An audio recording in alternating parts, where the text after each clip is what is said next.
We have to fight like it. We have to show it. We have to make a statement on everybody. We got every weight class that's good, but y'all got to believe in it. You got all the skill, but I can't be in your mind. I can't make you tough. I can't make you believe in yourself. You got to do it. Anybody who knew this your audition. Team Boxing League, the Las Vegas Hustle, and the Atlanta Attack will begin the madness. Have you watched a fight in person this season? Join us for 24 exciting rounds of boxing.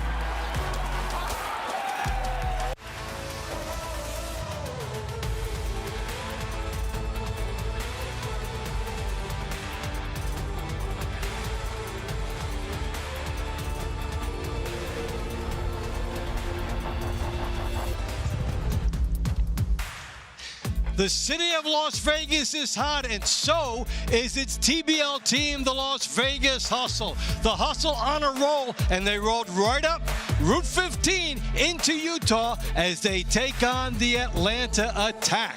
Should be a great one tonight. Hi, everybody. Welcome inside our studios. I'm Dave Bontempo, along with my old-time pal, Al Bernstein. Al, we heard Sam Arnold, the coach of the Atlanta team, trying to get his team up to another level. They face a Vegas team that's real hot, but Atlanta does have some stalwarts. Yeah, they really do. You know, their record is not what they want it to be, but they have some people in their lineup that they can really rely on. In fact, one of them is truly money, and I'm talking about Money Powell, who moved up to cruiserweight in week 4 to help his team. And he's undefeated since then. He's twice defeated former cruiserweight world champion Steve Cunningham with a knockdown to boot. And he's been a bright spot for Atlanta, and they hope he continues that this evening. Now, as for Las Vegas, one of the people they'll rely on is Darian Castro. He's one of the Cuban lefty squad for Las Vegas who produced points for the Hustle. In week 8, he had a big night with a decision win earlier, and then this against Adonis Wilkins. That's 4 more points for his team to get the Hustle a win, and tonight he will do battle twice. Oh, those great Cuban southpaws. We've seen them help the Miami team and now Las Vegas. And speaking of Castro, we're going to see him in the launch rounds. We are for sure. Round to watch, round 5, welterweights. 2 excellent vets. Javon Davis taking on Darian Castro. And Davis has 31 wins as a TBL performer and 29 for Castro. So these two men met each other before, and it was a split decision win for Castro. Davis would like to even the score. All right, the third member of our broadcast team, Avril Matthey, found some interesting strategy from the coaches. Avril, what do you have for us at ringside? That's right, gentlemen. Earlier tonight, I was out the back in the locker rooms talking to both coaches, and interestingly, they have a similar game plan, but different. So Atlanta has chosen their fighters fighting in the money rounds based on what they see as Las Vegas's weakest team players, whereas Vegas has chosen their 4 rounds for the money rounds based on what they see as their strongest chances of a victory in those rounds, and they're looking for knockouts late. All right, thank you. Which coach will have the best dice roll? The evening will tell us. We're just getting warmed up. The fighters and the teams are coming in. It's Atlanta. It's Las Vegas. It's TBL. And it's coming to you on the other side of the break. Stay with us.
All right, Zion and the Virgin River. I'll tell you, some of the beautiful scenery in Utah. Breathtaking. And the Team Boxing League is brought to you by Balance of Nature. In boxing, consistency beats intensity. Balance of Nature supplements help you stay consistent with ingredients of whole foods you can easily slot into your daily routine. Go to balanceofnature.com, use code TEAM, and start today. Oh, that's some very pretty stuff. And the TBL Bellas, a nice addition to the league this year. And they have been getting a lot of comments all year. And so here we are getting ready to start. The interesting thing about Sam Arnold trying to really light a match under his team, I think if they're going to respond to him tonight would be that night. Yeah, and you know, listen, the schedule maker hasn't been kind to them. They've had two contests against Miami, and now here they are against Las Vegas, plus they played the Philly Smoke.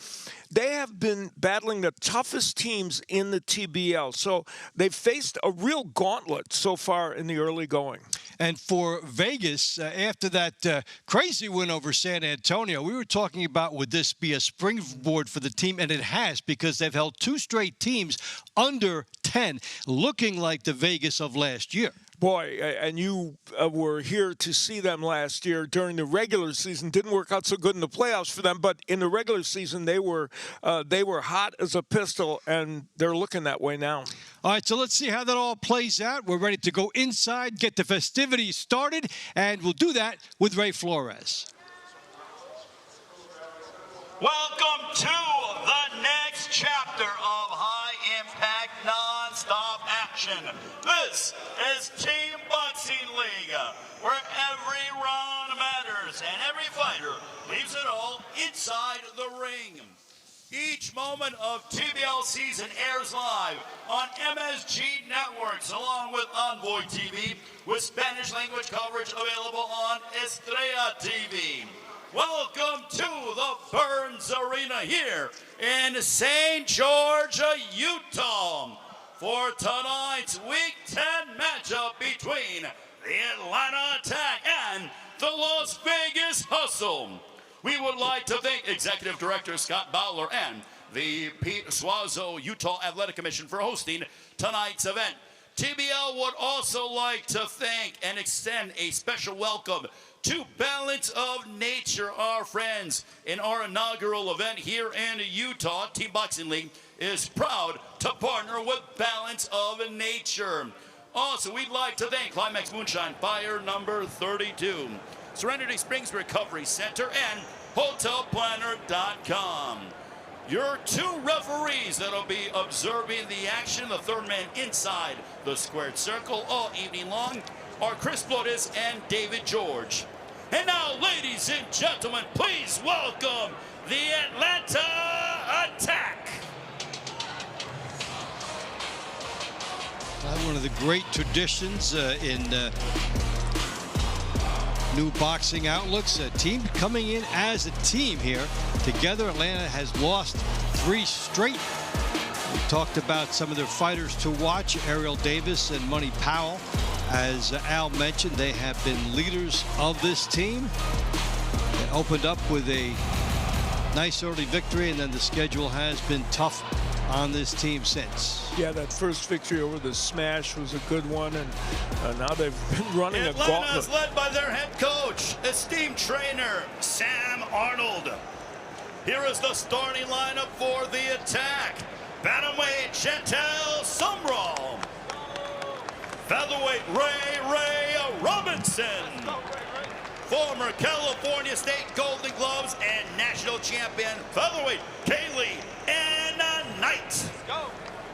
Lightweight Traquan Pettis. Let's go. Welterweight Javon Wolf Davis. U.S. Army veteran super welterweight Amina Mitchell. Let's go. Middleweight Raul Garcia. Heavyweight Devon Young. Featherweight Hainaiti Twatitupo. Lightweight Jeremy Hill. Super lightweight Ariel Davis. Welterweight Rudy Montenegro. Super middleweight Keandre Leatherwood, multi-time USA national champion and former Team USA member, the Great Money Powell. And heavyweight Demetrius Deverite. Ladies and gentlemen, here is the Atlanta Attack. And now presenting the Las Vegas Hustle.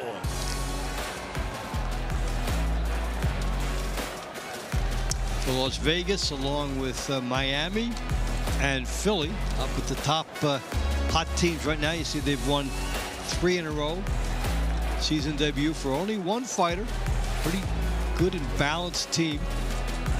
Salgado, Dizlan Gainza, a bunch of good fun, pretty deep team. And Al mentioned the Cuban Southpaws, who have made a major difference in them.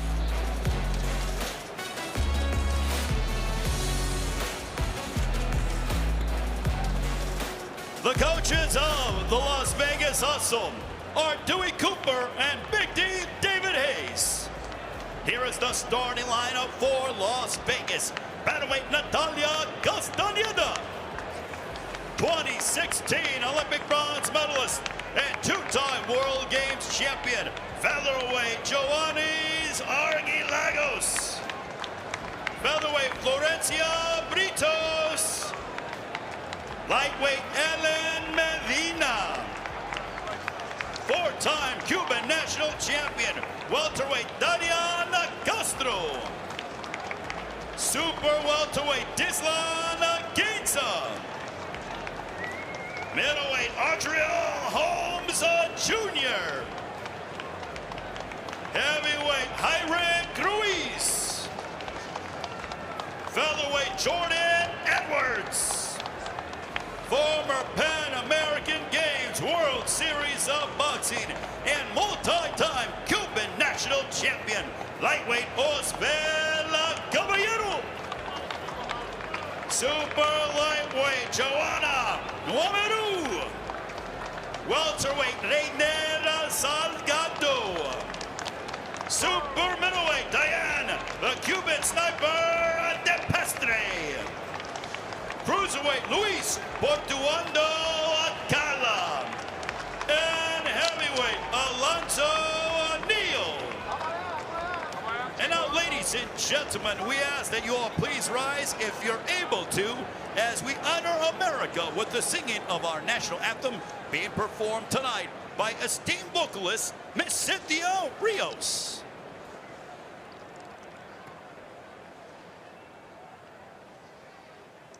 Oh, say, can you see by the dawn's early light what so proudly we hailed at the twilight's last gleaming, whose broad stripes and bright stars through the perilous fight o'er the ramparts we watch, where so gallantly streaming, and the rocket's red glare, the bombs bursting in air, gave proof through the night that our flag was still there.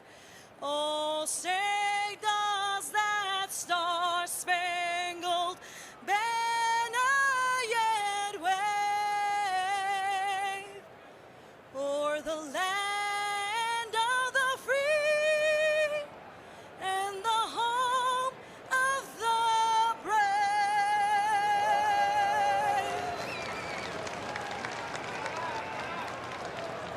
Miss Cynthia Rios with the singing of our national anthem. And now, ladies and gentlemen, it is time to begin the launch rounds between Las Vegas and Atlanta. We begin. Our first round is at 118 pounds for Atlanta. Chantel Sumrall, Las Vegas, Natalia Castañeda. Right, Summerall, 36 years old, going against Castaneda. TBL mark of 7-3, won first 6. Recently 2 losses to Natalie Zempoteka. Summerall making that debut, and she's coming in off a layoff. She fought her last pro fight on May 8th, about a year ago. So she's coming in here off a pretty long layoff. And Castaneda coming right out. She's a pressure fighter. You get the idea that even more of that idea for her going against someone who has to get used to this format and this pace. She'll have a little bit of height and reach to overcome in trying to do that. Castaneda, one of 6 lefties you're going to see tonight on the Las Vegas team, and he's landing some really nice jabs right now and some straight left hands, and of course it's a battle of southpaws. Well, that's a good straight left hand that got in from Castaneda, and I guess the speed will be with Summerall how fast that left hand comes back, because she just pawed it out there once and got caught.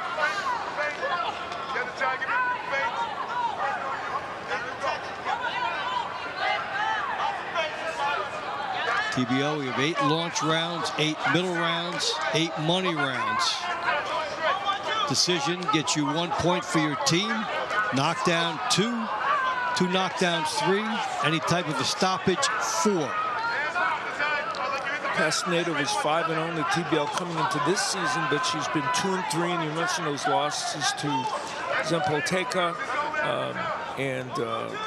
so she's hoping to right the ship here. And she's doing a pretty good job of it early in the first half of this round.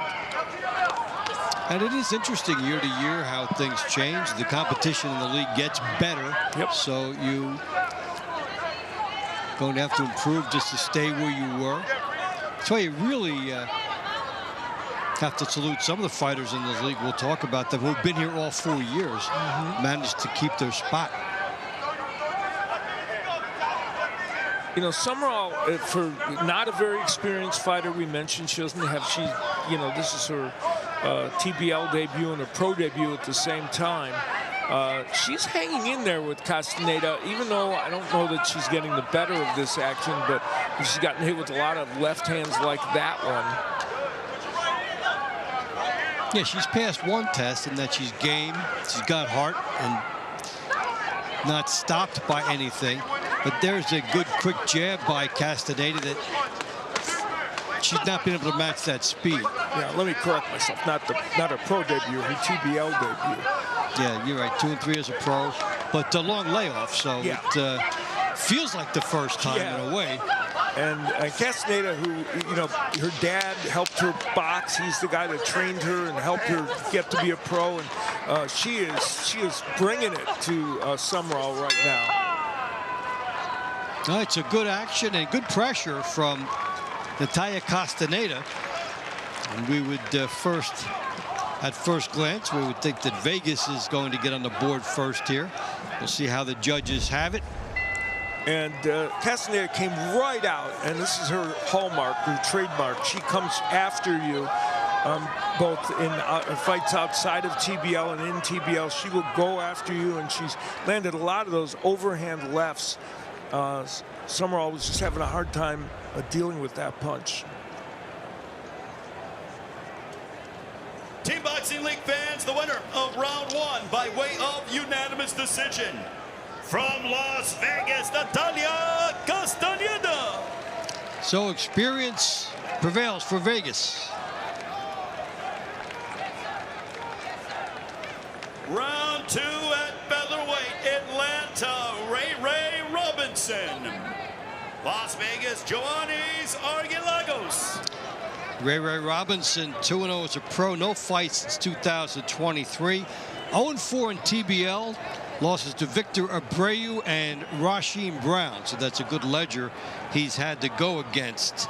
And Argilagos split with Alexander Castellano last time. 2-5 in TBL.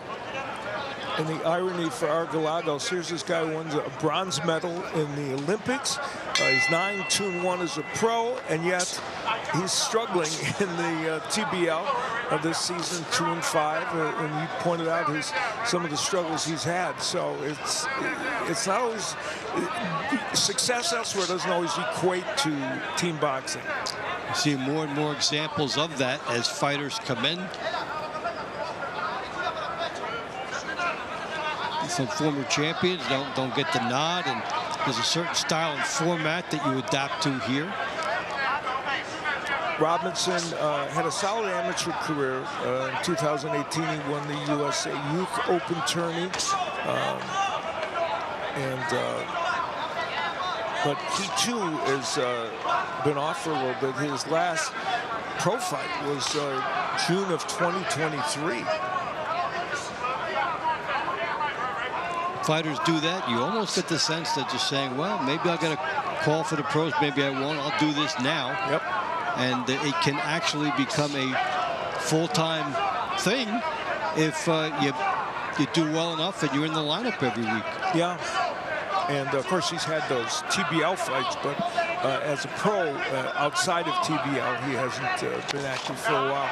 And the losses to Rasheed Brown and Victor Abreu, two of the very best. Robertson trying to control things with his height and with his jab. See the right hand sneaking through from Argalagos. That will be probably the storyline. Which fighter gets the best of that? And Argalagos switching to lefty now. You'll see him as both a righty and a lefty during the course of a bout. He's back to righty now.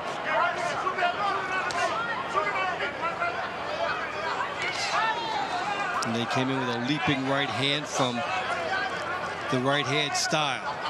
The shuffling by Argalagos.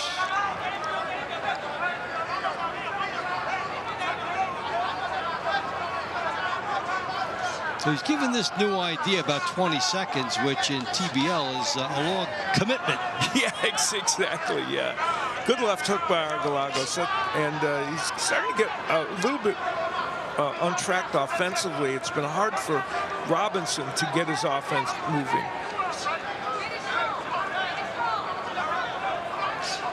What Argalagos has done is he's moved in rapid style over to where he wants to throw a punch, as opposed to gracefully easing over there based on the time.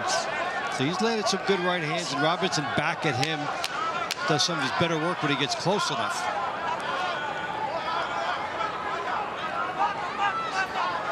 Yeah, if there's one thing that separates these two boxers, it's probably been the right hands of Argalagos that have gotten in. And Ray Robinson hoping maybe he did enough to get his first win in Team Boxing League. We'll see.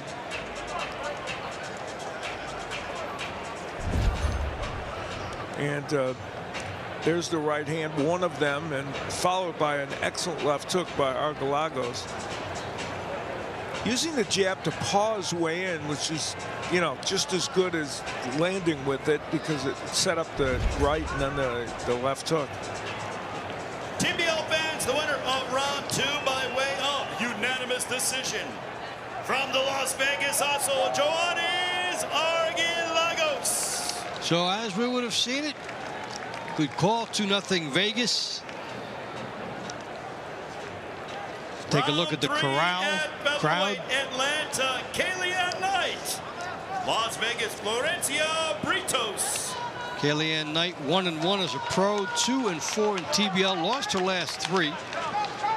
Shaquille Ellis, Lysandra Contreras, and Samantha Gidnathan.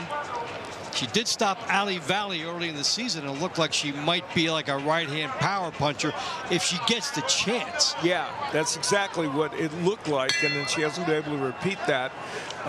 And, you know, Florencia Britos, you know, she's 25-14 overall in the TBL, but this has been a tough season for her, right? 3-7, so 7 of her 14 losses have come this season. But part of it is she faced Azaria Cottrell, Shaquille Ellis, Stacey Suttles. That's 6 of her losses.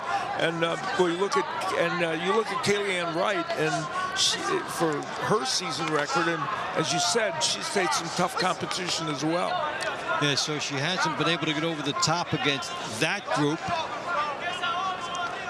Took a look at, you always see that possibility that she might land the big right-hand shot. But Britos, a little bit of a veteran. We've got a nice battle here with the fighters who they box, but they have enough pop to keep this interesting. Yeah, absolutely. And you know, if you're Atlanta, boy, you do not want to get off to too bad a start. They're already down 2-0, and they do not want to let this thing get away from them too early.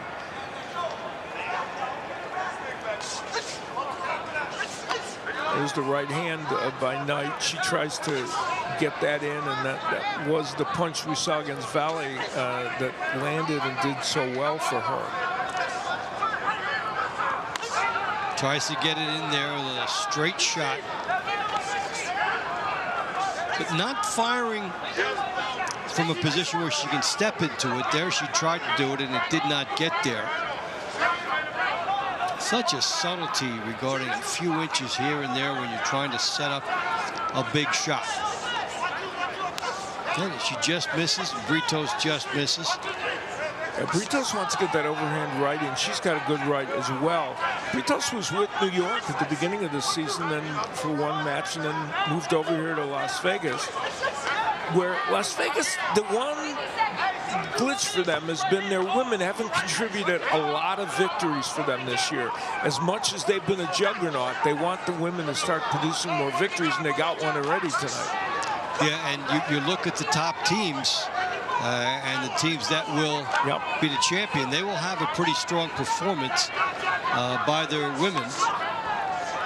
Like, say, San Antonio had the opposite problem this year. They had a stellar women group, and then they added some other male fighters to that list. Britos has done a very good job with her jab in this round, and I think that might be the differential. And there she comes with the right as well. Able to, the jab able to halt the movement of Knight. Good technical boxing all the way through by the Vegas fighters for the first 3. Let's see if they make it 3 wins here.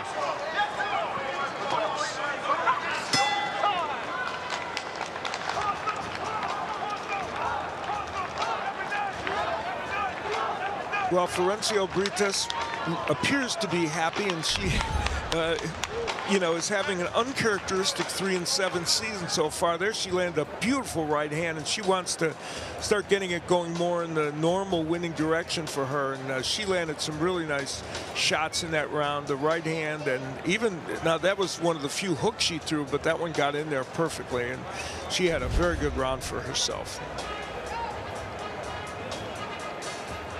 TBL fans, the winner of round 3 by way of unanimous decision from Las Vegas, Florencia Britos. All right, so Vegas continues to roll. Round 4 at lightweight, Atlanta, Traquan Pettis. Las Vegas, Elena Medina. All right, so Traquan Pettis, 8-4 in TBL, 1-2 this year. Lost to Yosdiel Napoles. Had wins over Dakota Amy, Claudio Morero. Medina 15-22, 2-3 this year.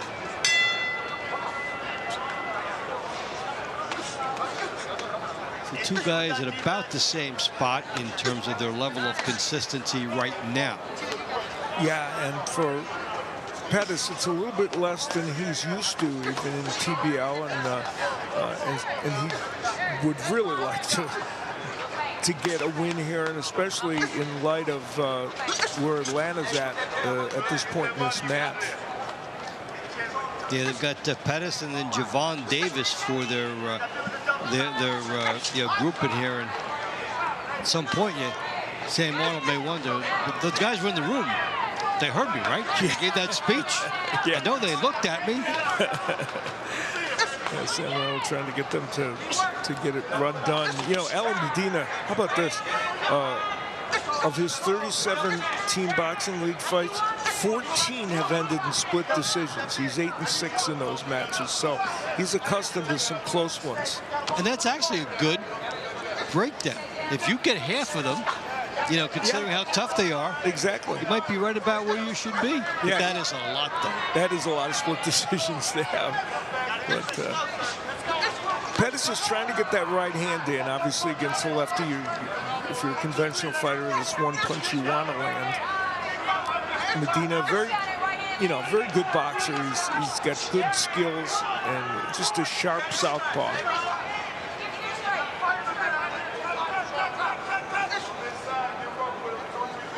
Question will be who will commit here. There's the left hand by Pettis.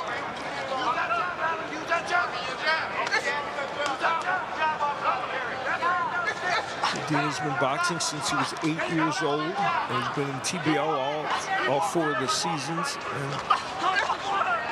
And he's very committed to boxing in this league. And where it's come from and traveled to during the time he has been in it. Pretty remarkable. Pettis is trying to set up the right, and in doing so, with some of the jabs have worked like those, and sometimes not. And Medina's been a little busier than him. And Medina getting close enough with the jab. He starts out closer to the target than Pettis does.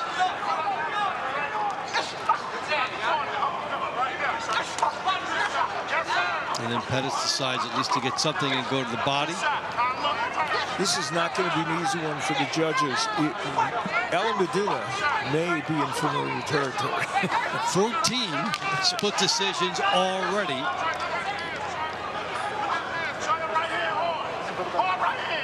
Tell you what, though, when that happens enough, you may feel confident toward the final 30 seconds of those type of fights. Like, I pulled these out, I know how to do it.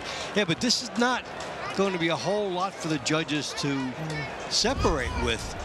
Yeah, here's where Medina did go downstairs a little bit when he got on the inside against Pettis. Some of those effective.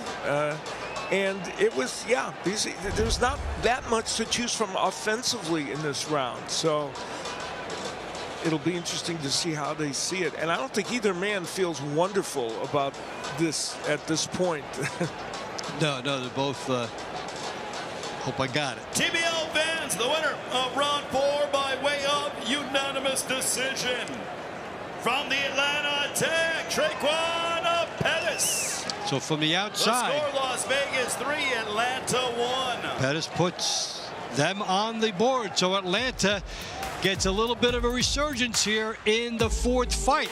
Atlanta trailing Vegas 3-1. We'll be back with the second half of the launch rounds in a moment.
You want to de-stress? Take a look at Zion National Park with utter beauty in Utah.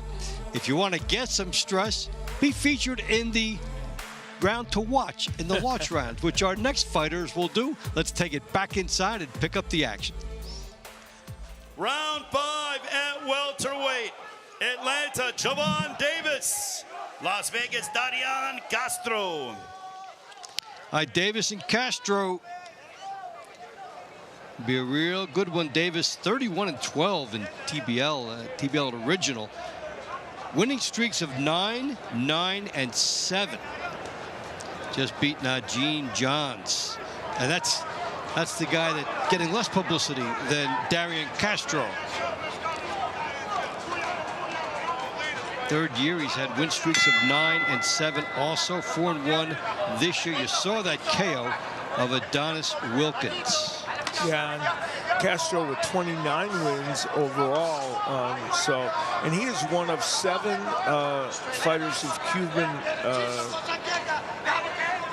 background from Cuba on the Las Vegas team performing here this evening. They are a staple of this team.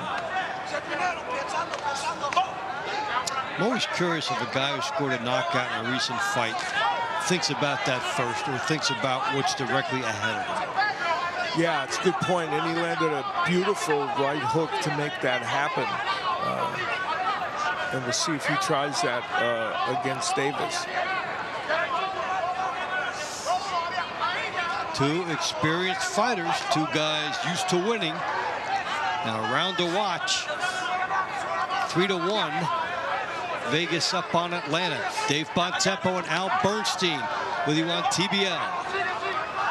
Castro is oftentimes a guy who takes a good portion of this round to feel things out. And then he'll hit, you know, the halfway point or a little beyond it, and then he'll open up offensively.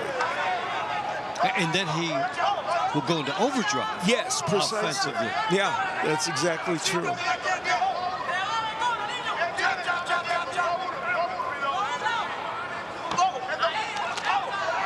Like he's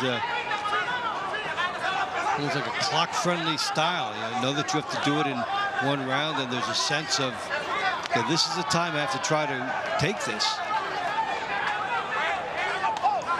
And your point is really interesting in this fight, because this has been one where they have been studying each other, negating, and who's going to get into overdrive here? Yeah, it's, you know, Davis is fighting on the front foot, but not necessarily being more aggressive.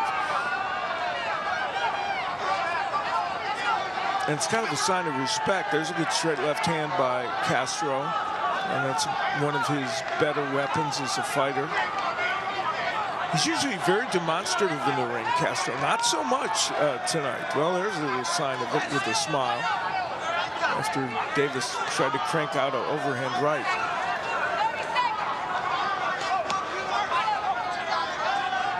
And I think both men right now have to be looking for something they can do to punctuate this round. There has been a lot of sizzle. Will there be any steak? A few seconds to go. One good shot could turn it for one of these fighters.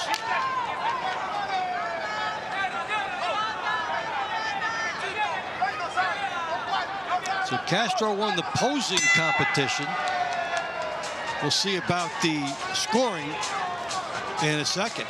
Well, Darian Castro is consistent in that he's going to do that same thing every fight. He's going to act like he won every single time, and he does win more often than not. And he is going to smile, and he's going to try and sway whatever thoughts the judges have. This was a close one, obviously. And if you looked at the body language of the teams on the Atlanta bench, they were happier. So you got one happier fighter on Vegas, TBL one happier bench for Atlanta. Round by way of unanimous decision. From Las Vegas, Darian Castro. The score, Las Vegas 4, Atlanta 1. Round 6.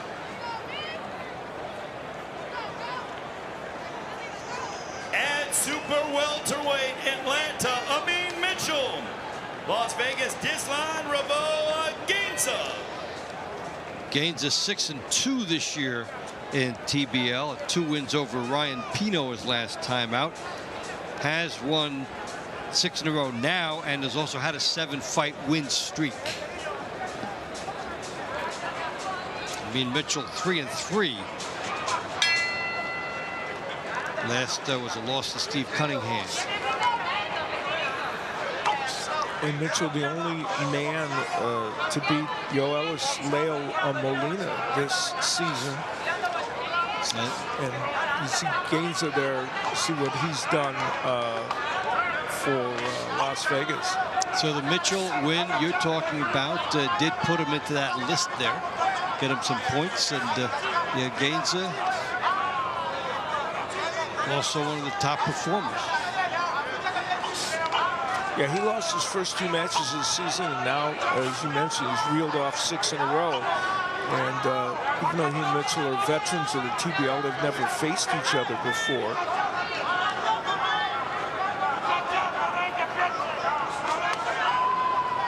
Mitchell, an Army veteran, and Gainza decidedly different in that he's a runway model in Las Vegas. Yes. And that's a little different than serving in the military. He's got a very nice career of doing that. It's interesting how the fighters have different ways of using their marketing, something special that they can bring into it. Sometimes we even see it in the introductions. Fighters trying to outdo each other for creativity.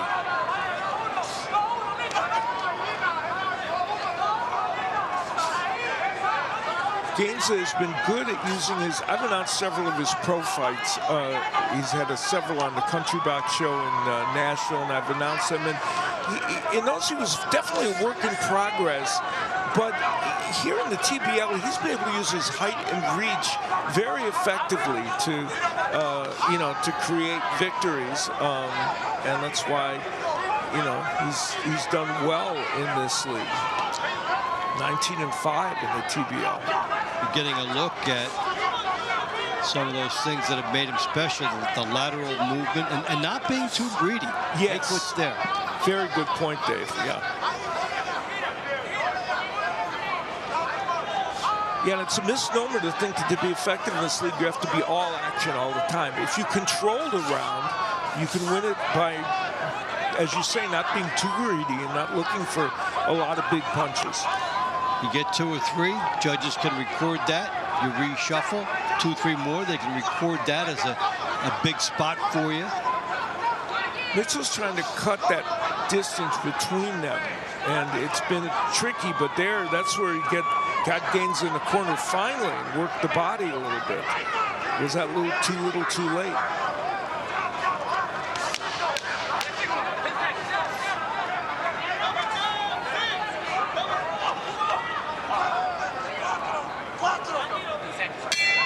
Final seconds counting down. It will go to the judges.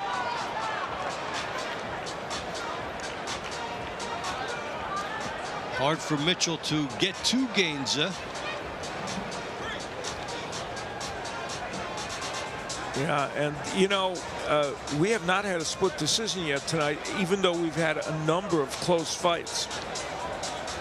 This one, too, I don't think is the easiest to judge.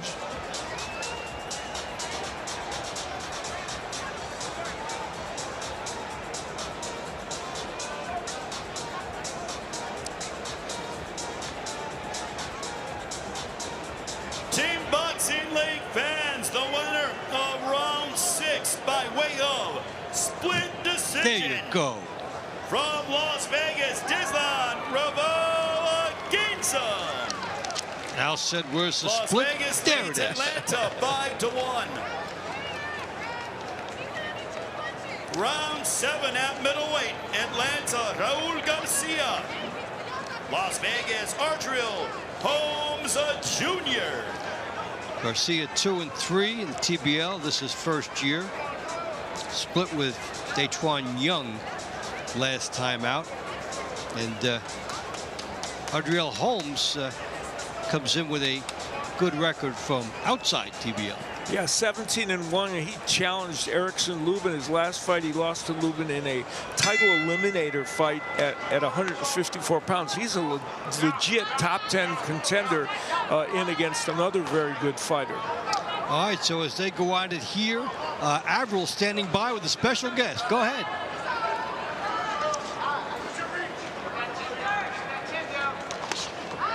It's all you, Avril.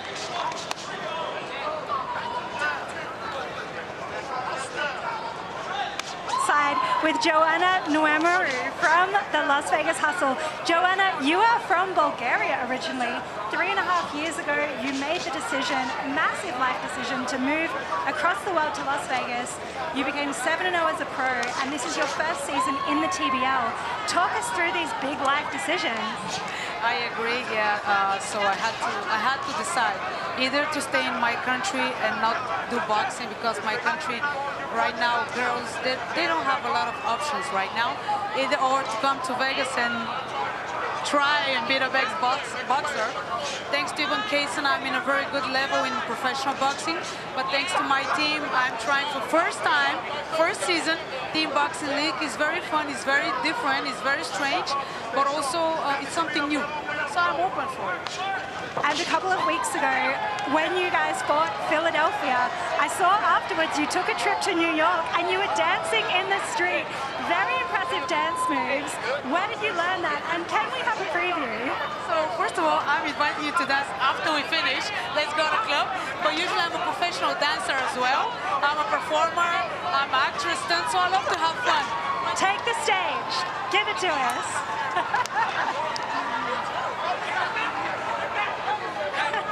All right, so that's the lady they call the Sweet Sexy Savage.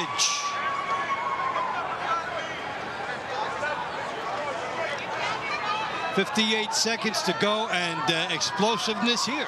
Yeah, Garcia hitting the mat, and Adrian Holmes not known for his knockout power. And Garcia, who is an aggressive, all-out fighter that does have pop, and they're creating a great round here. And so the scoring variables we mentioned earlier will come into play here. Garcia and Holmes. As the night keeps getting better. Yeah, these are two guys that you would expect to see on a main event and one of the cards that would be televised on a major platform, and we get to see it here on Team Boxing in this one-round format, and they're producing. Two very good pros.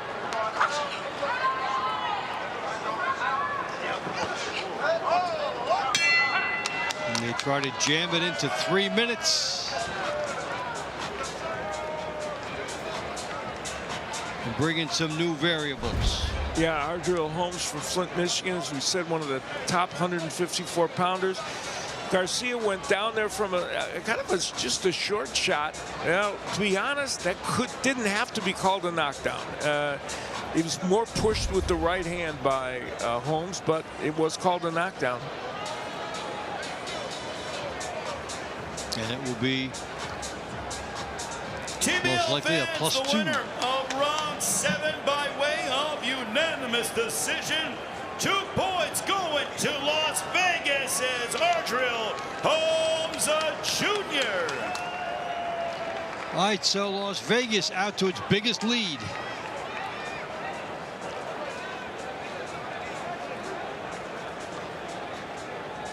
Round 8, our final launch round at heavyweight. Atlanta, Devon Young. Las Vegas, Hyrik Ruiz. Two guys who have been able to get on a run. Devon Young had a split with Conja Nathan last time, but has had a 9-fight win streak in his 23-9 run. Hyrik Ruiz is 16-4, has had a 5-fight win streak in his career. Yeah, and he's on it right now. He's done well this season. Comes in off 2 wins over Manny Villalobos, who we just saw score an impressive knockout in TBL. And Ruiz has been a very solid heavyweight. Yeah, and we had our power rankings. I listed him as one of the guys I think could help that team make a move under the shadow of Kai Brooks, that has been extremely consistent. Yeah, that was, I thought, very astute of you. And here tonight with no Kai Brooks here. Kai Brooks is not competing tonight. They put the chips down on Ruiz. And Devon Young's a very solid performer, so this is an important fight because Young is 4-3 this season. He's got 23 wins in TBL. He's a very solid heavyweight that Atlanta, is relying on. We see a lot of explosion with the heavyweights in terms of the knockdowns, and let's see if we're going to get something here. It's been good pressure being applied right now by Devin Young. Yeah, he's been coming forward, and then Ruiz will try and use those combinations. Ruiz has good hand speed for a heavyweight. But Young is a very good attacker and also a good body puncher, which we just saw a moment ago. And he's faced all the top heavyweights over time in the TBL, like Price Taylor and Michael Hunter and Nestor Santana, Skylar Lacey, all those guys. Devin Young's been in with them. It's actually amazing these two haven't faced each other. Yeah, after all the time in the league and the top fighters.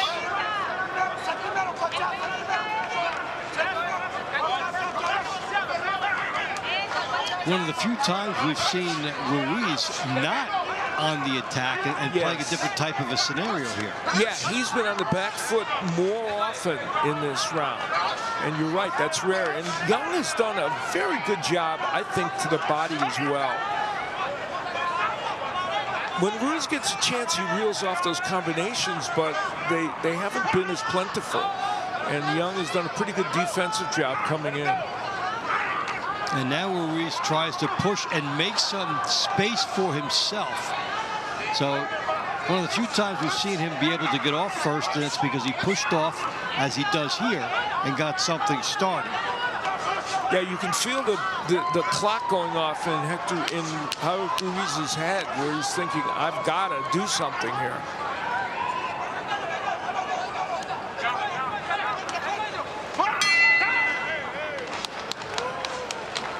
So that was an intriguing heavyweight matchup, as we see so often around here. Yeah, the high percentage of good quality heavyweight fights. Young is hoping to stem the tide for Atlanta in this final matchup of the launch rounds. He was the aggressor, that for sure is the case.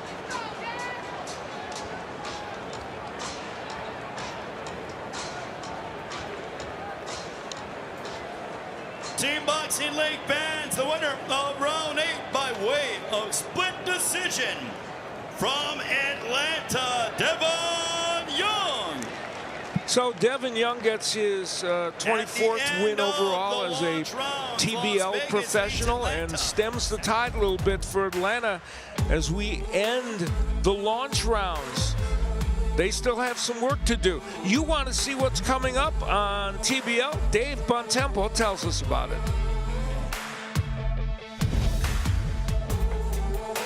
Thanks, Al. We're enjoying the excitement here and a lot loaded up for the rest of this week. For instance, Philadelphia and Boston. What can be better than the smoldering rivalry between these two teams?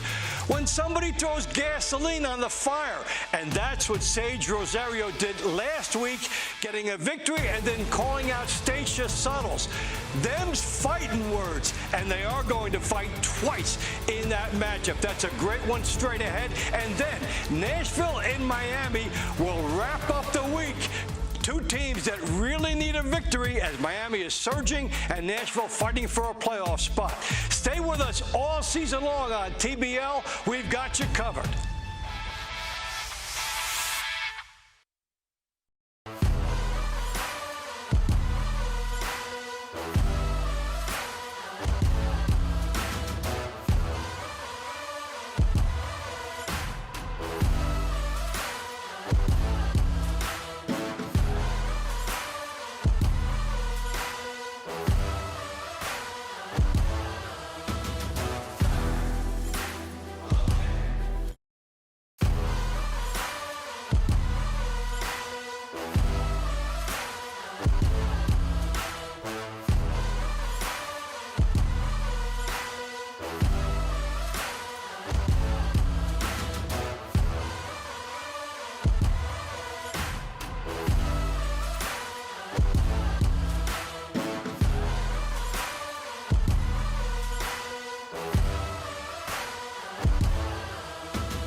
I did my job.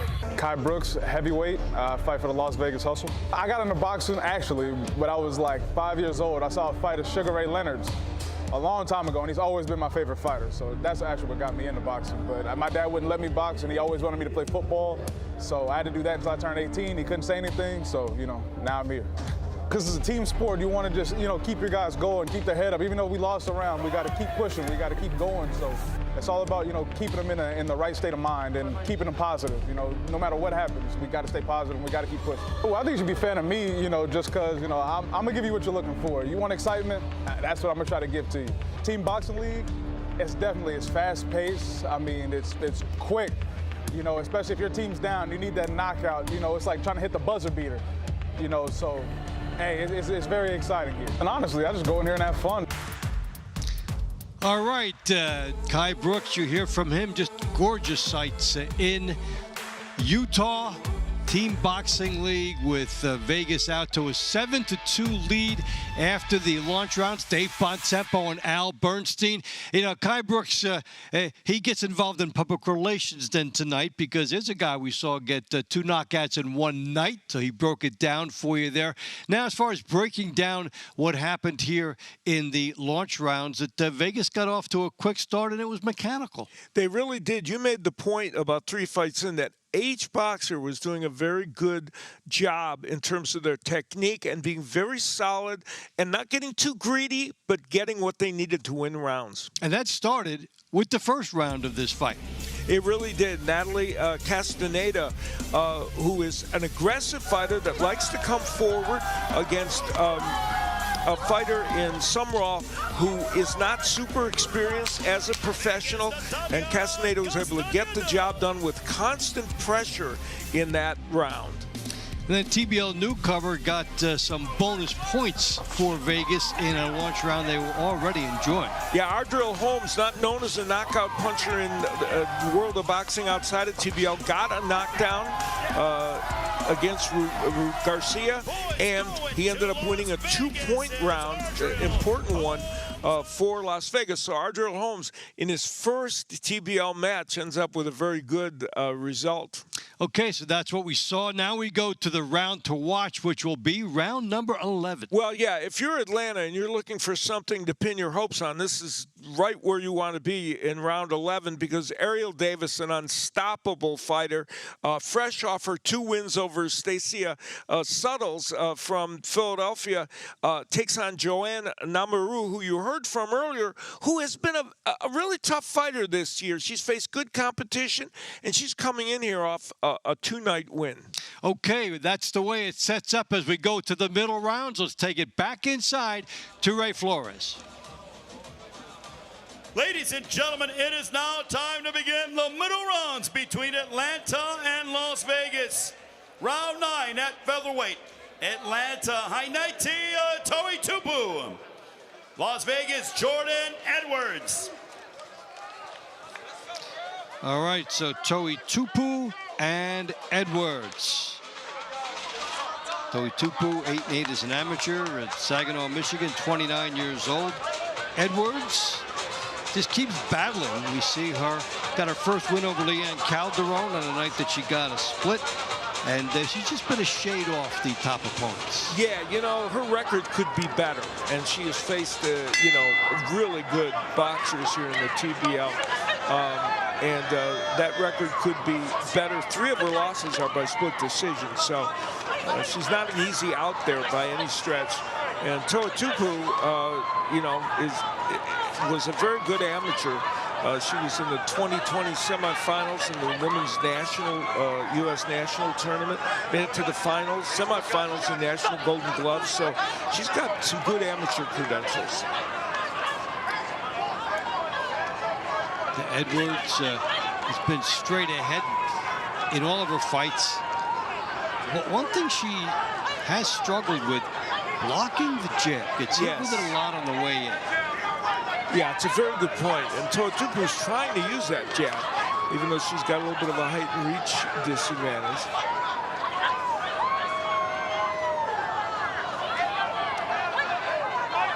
This is the kind of physical matchup that Edwards has been dying to get. You know, a smaller fighter where she's not. She has a little bit of advantage in height and reach. We saw her coming up just short in a couple earlier ones, a split decision, and then adjusting to put more pressure on. So the next phase for her, can she put on pressure without eating stuff like this? Yeah, Toatupu is landing some nice right hands. You know, she's been pretty accurate with the. There's the jab and some straight right hands getting in there. So for Edwards, you're doing the work, but will you get the credit if you get tapped on the way in? Yeah, I think you're right. The defensive liabilities for Edwards have been maybe what's held her back a little bit so far.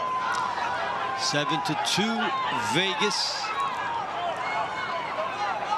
And Edwards really, you know, came more from an MMA background. She had limited amateur boxing experience, so she's really learning her boxing in a way on the job here in TBL.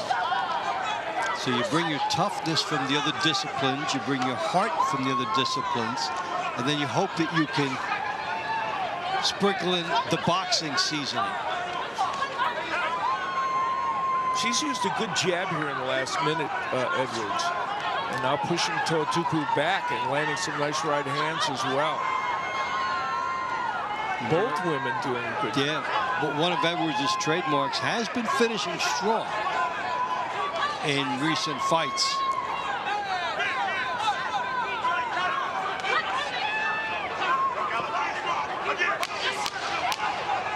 Well, there was never a dull moment in this as they both had the idea that they had to be aggressive. Well, Toatupu, for her TBL debut, certainly comported herself well. And Jordan Edwards, who is seeking a second victory this season, also fought well. But both women got some things done offensively. That was Toatupu right at the beginning, coming forward, trying to be very aggressive. She landed some nice jabs and straight right hands during the course of this round. There's that jab that we talked about from Toatupu, and the hook sneaks in there, and Edwards landed her share of good punches as well. Of round 9 by way of unanimous decision. From Atlanta, high 90, Toatupu. All right, so Atlanta crawls within 7-3 now. Round 10 at lightweight, Atlanta, Jeremy Hill. Las Vegas, Osbel Caballero. Hill, 2-2 in recent activity, split with Francisco Rodriguez of Philadelphia, won the second fight in that one. Also beat Claudio Moreno, lost to Yosdiel Napoles, as a lot of people have done. This is really a good match. Jeremy Hill is a top-flight professional. I mean, his last pro, he lost a split decision to Christian Cruz Chacon. That was kind of an upset. It was a great fight, but you know, he's 22-4-1 and has faced really good competition. And Osbel Caballero, you know, he's legendary here in TBL with 34 wins. There you see some of the numbers come up for him, and this Cuban extract is really a good fighter. But he's fighting as a righty. Isn't that against the script? Yeah, he's not supposed to do that, is he? We actually have a couple of Cuban righties on the bill tonight. They didn't get the memo.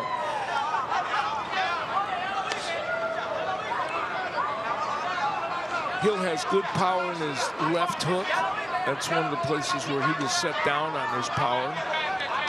And he's using his jab and the height and reach advantage he has right now against Caballero.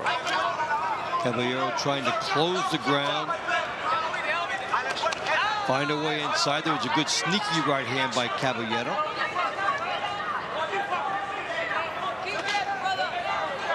Caballero, of course, undefeated in the pro ranks outside of TBL. His last pro fight was August of last year. He won on TKO in the 3rd round. So he, too, has had success out there outside of TBL, as Hill has.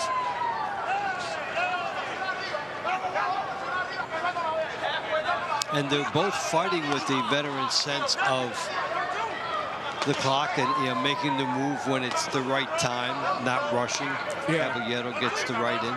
Caballero's picked up the pace here, though, in the last 45 seconds or so. Landed some right hands and used his jab pretty effectively. Oh, beautiful right hand by Caballero behind the jab. He got that 2-punch combination home. It rocked Hill, but he stood up. Yeah, Caballero is just a very good ring technician.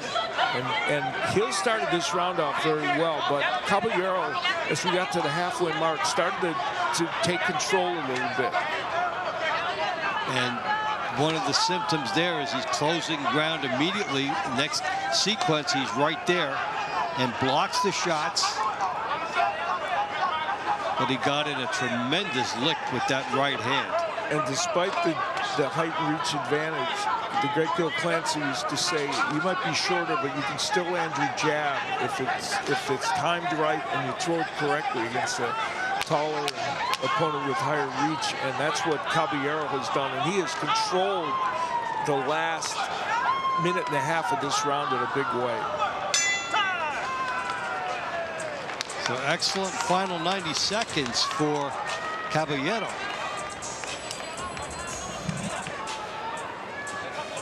Well, Jeremy Hill did good work early, so he looks like he's confident it was enough to get the job done. There he was, some of those blocked by Caballero, but he was being offensive. But there's that beautiful right hand that came through about halfway through the first this round, and that is what then led to a really good rally for the rest of the round by Caballero. TBL fans, the winner of round 10 by way of split decision from Las Vegas, Osvaldo Caballero. The score, Las Vegas 8, Atlanta 3. Round 11 at super lightweight, Atlanta, Ariel Davis. Las Vegas, Joanna Normandou. All right, so Davis has been a points machine in this league, 28-3 in her 3rd year. Had a 12-fight win streak. Lost to Erica Sanchez along the way, one of the top fighters in 140, who then went down. Joanna Normandou, 5-4. 1-2, and then had to face Stacia Suttles, Latia Williams. There's 4 quick losses, but then she came back and won her last 3. I said first time we saw her, I thought she'd be more than a 500 fighter at the end of the year. Problem would be these type of matchups for her. Yeah, and you see her coming forward. She's a very solid fighter and an eclectic woman, as the interview showed with Avril. She runs a nightclub. She's into marketing. She's an actress. She does everything. But she loves to box, and she will bring it in the ring, and she's doing that against Ariel Davis, who hasn't lost this year. And how about consistency? In season 2, Davis was 7-2. In season 3, she was 14-1, and she's 7-0 this season. So you can't be more consistent than that. An automatic for Atlanta, and what she has thrived on is moving laterally and being a counterpuncher, using the aggression against you. We saw her do that in other fights. Normandou is having a little success getting there to her. Yeah, she's, not everything's getting through, and you're right. Davis is such a good counterpuncher, but she hasn't yet caught Normandou with really good counters yet.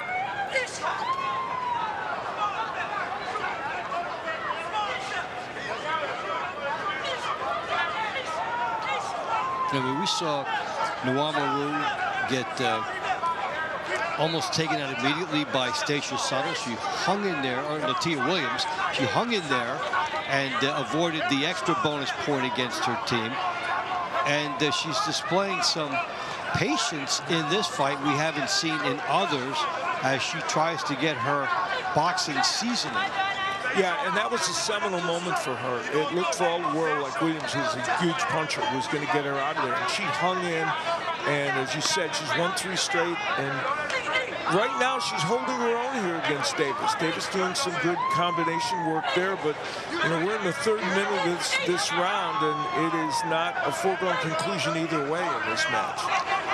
We've seen Davis use the aggression of her opponents against them, but it's been more measured coming from Nuamaru. So who will break out another gear here?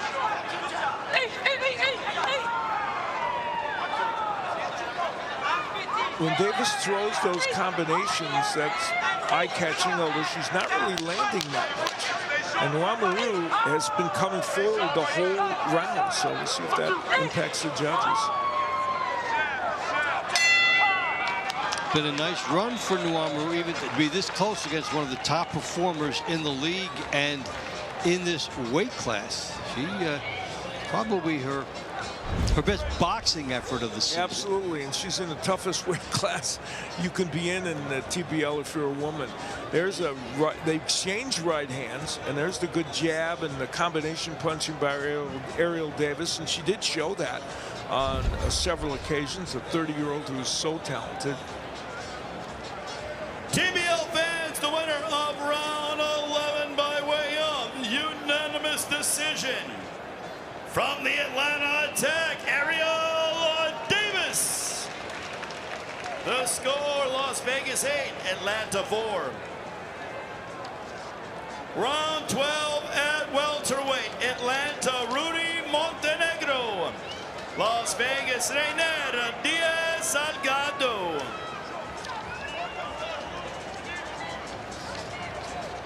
Montenegro lost to Ezekiel Martinez in his last. Salgado 9-13 with 4-1 this year. So he was 0-4, then 2-5, then 2-10, and now 7-3. Hanging in there in TBL and getting better as he goes, and he's just been a solid performer this year, and he's even got a KO win over Colin McNeil this season to add some points. That was a 4-pointer for him, and you see how he's produced points for this team. I call him one of my blue-collar kings, a growing list. Kind of fighters who salute their work ethic of overcoming tough starts and showing heart and intelligence to turn the corner. I thought of one before Abendolo. Asundairo is one. Yes. And the fighter of the season. That's not a knockdown.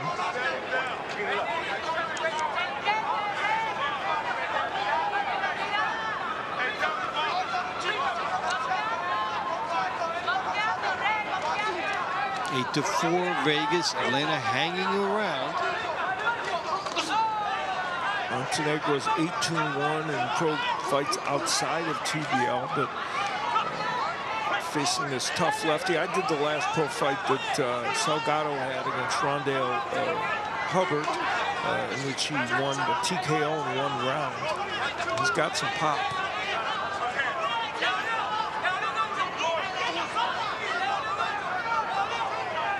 Body shot that's straight a little low, but Salgado likes to go downstairs.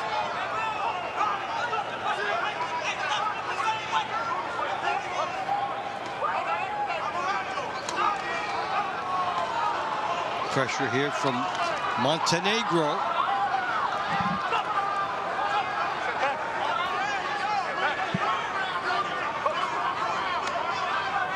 Yeah, Salgado with the nice combinations there, and there he finishes things off with the right hook.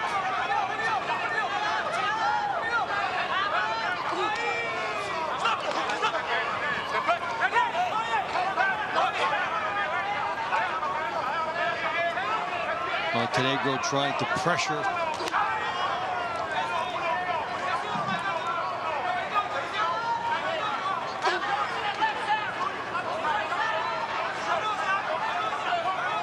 In final seconds, who can make the big pitch to the judges?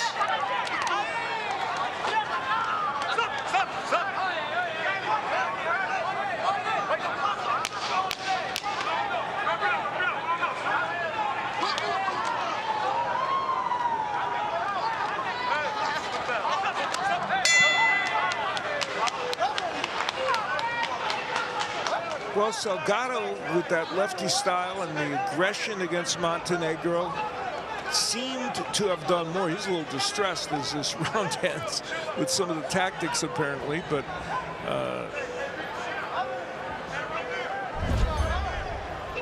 he did a lot of good work there. The right hook and the straight left hand that had Montenegro in trouble on a couple of occasions.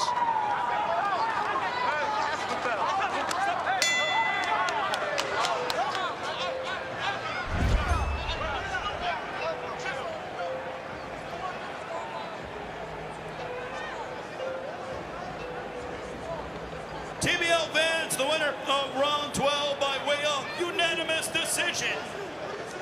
From Las Vegas, Reiner Diaz-Salgado. The score, Las Vegas 9, Atlanta 4. So Salgado puts it in the win column for Vegas. Halfway through the middle rounds, back with more in a moment.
Take it inside.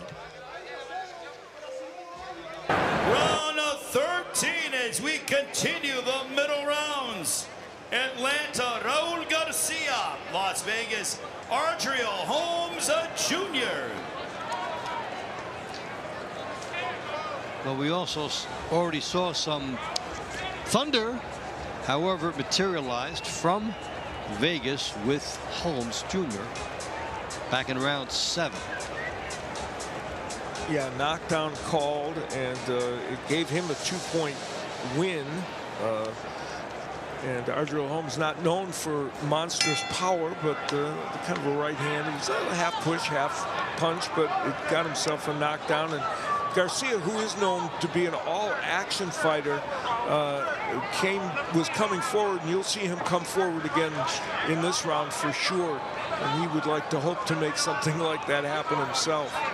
Our first bit of explosion in that. Avril has a special guest. Go to it. That's right. I'm ringside with La Madonna, Florencia Britos. Congratulations. You got the win for your team earlier. Your footwork is like watching art in motion. The way you switch from orthodox to southpaw so naturally, so smoothly. Where did you learn this? Well, I learned it in the art of the war of Miyamoto Musashi, that you don't gotta be exhausted, that you don't need to fight a hard fight. You just need to be strategic and win. Well, it was very impressive. This is your 4th season with TBL. You're one of the few fighters that's been here since the beginning. In that time, you've only had 1 regular pro boxing fight, so I can assume that you really love the TBL format. What is it about TBL that you prefer? I love that even if it is an individual performance, you have your own responsibility. You need to drop your ego and understand this is a teamwork, and all your team depends on you. So I like that, to push myself and give my best so my team can win. And that you did tonight, so congratulations. Take us back to the ring, guys. Okay, talking about putting your ego on the shelf, that is good in a team sport. Garcia and Holmes going at it here with 1:20 to go. Yeah, and Raul Garcia coming forward, and Holmes throwing combinations to try and keep him off. This has been a really good round, and both men doing exactly what we know they can do. You know, Holmes a very good boxer puncher, and Raul Garcia, who's been in some Fight of the Year candidates, like his fight with Vlad Hernandez in 2024. He knows what it's like to create action, and he's trying to do that. They fought in round 7. They come back not too much later, so they get to keep basically the adrenaline rush they had at that time. And, you know, Holmes fighting up at 160. He's normally a 154-pounder. And Garcia, too, has been at 154 a lot, but both at 160 tonight and looking pretty comfortable. So Garcia, aggressive. Holmes countering, trying to move laterally. Garcia trying for a split. And Holmes trying for a sweep, which would make it 3. Because he had the knockdown in round 7. Well, the Garcia jab came out of mothballs in the last 40 seconds of that round. And whether that made enough of a difference for him remains to be seen. Two veterans of the boxing scene. Garcia, 27, and Holmes, the 31-year-old, has already been very close to a title shot. And that was Garcia going on downstairs. He's a very good body puncher. And he pinned Holmes against the ropes, but in instances like that where Holmes landed that good counter left, he was able to do good work off the ropes. So just the fact that strategically it looked like it benefited Garcia didn't necessarily mean he was doing better. Ladies and gentlemen, the winner of round 13 by way of unanimous decision, from the Atlanta Attack, Raul Garcia. The score, Las Vegas 9, Atlanta 5. So the aggression of Garcia did make the difference. Round 14 at super middleweight, Atlanta, Keandre Leatherwood. Las Vegas, Diane DePestre. Yeah, I like Garcia shaking off the knockdown, coming out and sticking with what he thought would work for him, and he gets out with a split one for his team. Keandre Leatherwood, 19-12, 4-2 this year. Did lose his last 2 to Zaire Jefferson, but he was on a hot streak there for quite a while.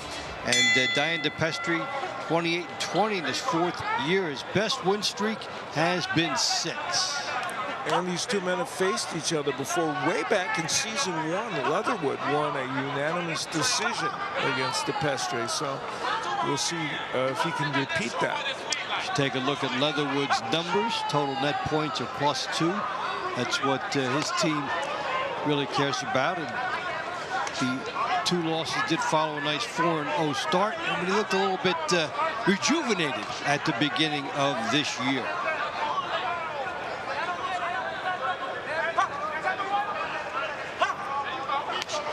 Yeah, and Leatherwood has been in with top fighters like Christian Mabili, Terrell Gachet, Andy Lee, all top fighters are in and around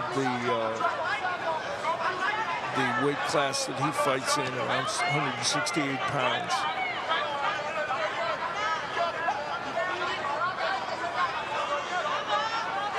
Leatherwood with the low carrying left hand. DePestre not biting. There he did take a looping shot. DePestre is tall for a 168-pounder at 6'2", and has a pretty good reach, but now it's just this is one of those matches where we're going to have to see who is willing to make the first move. Yeah, we're halfway through. There's a right hand that gets through. from DePestre. And he has to be systematic. That low left hand of Leatherwood. If you're a veteran, you know that's a trap, but it's a question of how you're going to get into your attack from there. And both these men, so much experience. DePestre, 48 TBL fights and 33 for Leatherwood. So they know this format. And they know they have that mental clock, clock in their head about when it's time you've got to make something happen.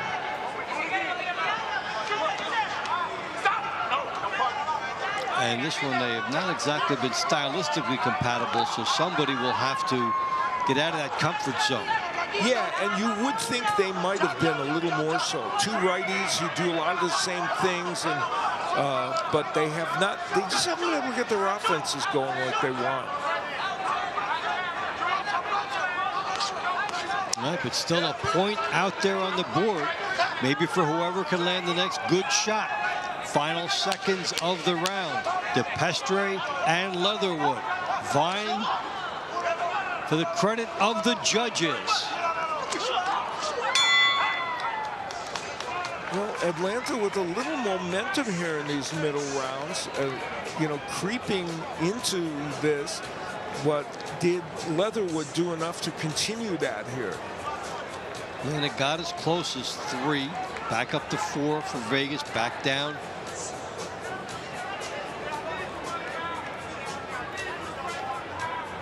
Take a look at that Atlanta bench saying, can we make a move? Can we make a move tonight? DePestre obviously thinks he did well. Does not think they're making the move now. Yeah, based on the dance moves that he's exhibiting, yeah, he seems happy, and so does Leatherwood. TBL fans, the winner of round 14 by way of split decision.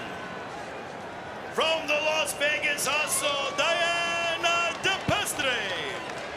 So, split decision or not, DePestre might say, I had it all the way. I knew it was mine. Round 15 at cruiserweight, Atlanta, Money Powell. Las Vegas, Luis Rafael Portuando Cala. So Vegas able to stave off a little bit of a run for Atlanta. Here is Money Powell at the top of the leaderboard in his division. 13-3 outside TBL, 13-12 in it, 6-1 this year, including a split with Uniesky Gonzalez. And Portuando has won 5 in a row. Also had a split with Tessia Talley, 5-2 this year. Yeah, this is a really good matchup. Money Powell in week 4 moved up to cruiserweight to help his team. He's been undefeated since then. Early in the year, he got a TKO win over Shamar Baxter. You see his point-getting ability for his team has been really remarkable. And Portuando has put some points up as well, and this should be a good one. Yeah, and it's really nice to talk about the changes by Money Powell, and then to be at the top of the leaderboard as you saw. Portuando, he's the different one. He's the Cuban guy who is not a lefty. He's not slim. He's not slick. He's a guy that comes in. He knows how to bang the body. He's got a very good aggressive style, but still an excellent boxer with good technique, but just a different kind of technique. Different kind of style, and it has worked in this 5-fight win streak for him. He's captured his best role in quite a while. And when you do get on that type of a run, you can't wait to get to the gym. You can't wait to go to competition. There's just something, all's right with the world when you're on a run. And he's beaten Charles Pugh twice. He was a 22-time TBL winner. Really good fighter. Charles Pugh was one of the hottest tickets in this league all throughout last year. There's Money Powell putting some really nice combinations together. Both men have really good left hooks, and Money Powell, very demonstrative, which he has been known to be. Like he was trying to open the cash register for the money. Too early. And rooting him on there. And Portuando doing some good body work. Good jab by Money Powell. Portuano, he doesn't jab his way in much. He'll lead off with the left hook and do some other different ways to get inside. And we saw it a moment ago. There's the jab. Curious which fighter can make the other go out of his comfort zone.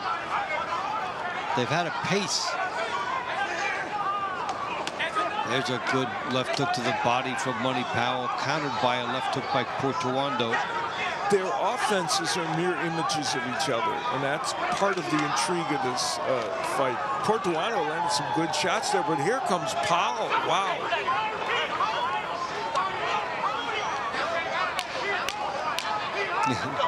Portuando gets warned, but he wasn't the one that got hit on the break. Yeah, exactly.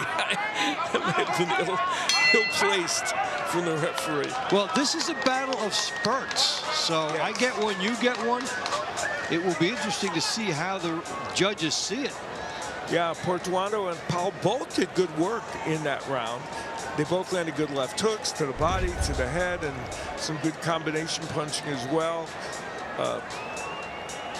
The Powell jab in effect, and that's where he threw a nice combination. And there's Portuando with the jab pushing him back, and then some awkward action. But in the middle of all that, they both did also good work downstairs, and Money Powell never saw a camera he didn't like. He likes this one too. Round 15 by way of split decision. From Atlanta, Money Powell. The score, Las Vegas 10, Atlanta 6. Couple splits in a row. Our final middle round will be in the heavyweight division. Atlanta, Demetrius Demerite. Las Vegas, Alonzo Neal. Demerite 2 and 3, a loss to Skylar Lacey along the way. Alonzo Neal had a split with Skylar Lacey, so you've got the common opponent as they now face each other. And Alonzo Neal started the season with Miami, and this is his first match with Las Vegas. So he comes over to the Hustle to see what he can do. You know, I mentioned there were no split decisions, although the fights were close toward the end of the launch rounds. We've now had 4 split decisions, so be careful what you wish for or talk about. Yeah, and they've been apt, most of these splits. They've been very close.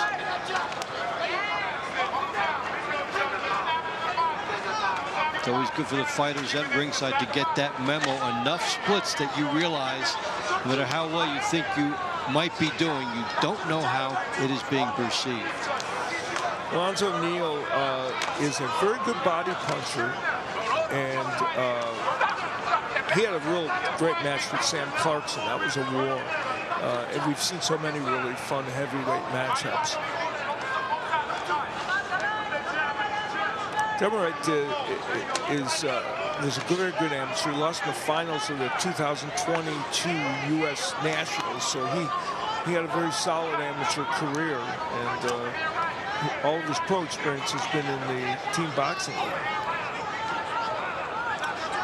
See that Neal, a little bit of height and reach, and Demerite trying to take that away by walking inside without being hit and then landing a couple. Yeah, Demerite has had a problem getting in there, though, and the more this fight is fought at range, the better it is for Neal. Even though Neal can fight on the inside, we saw that against Clarkson.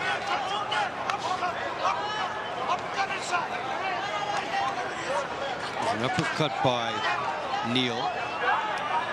He got Demerite to walk to him. The jab of Neal has been steady and enough to keep Demerite at bay. Yeah, you look at how he has to react, even if a jab doesn't get in, how he has to reset, get his gloves away from his face, move, load up again. Precious seconds will go away when that's added up, and that's the benefit of that height and reach here by Neal. Yeah, we've seen the Neal jab be effective before. It's one of the punches he's used in his pro work outside of TBL to create that 4-1 record. He's got 4 KOs, so power has also been an element outside of TBL, but he's just controlling this match with his volume and that jab. And getting more confidence to try and throw more power shots. Yeah. As he's met the success with the one style. So excellent second half of this round for Alonzo Neal as Vegas tries to keep Atlanta just out of the contention zone. Yeah, that one, Demarite had really had a problem getting on the inside and putting himself in a position where he could do offense. And so it would be shocking if Alonzo Neal didn't get that decision.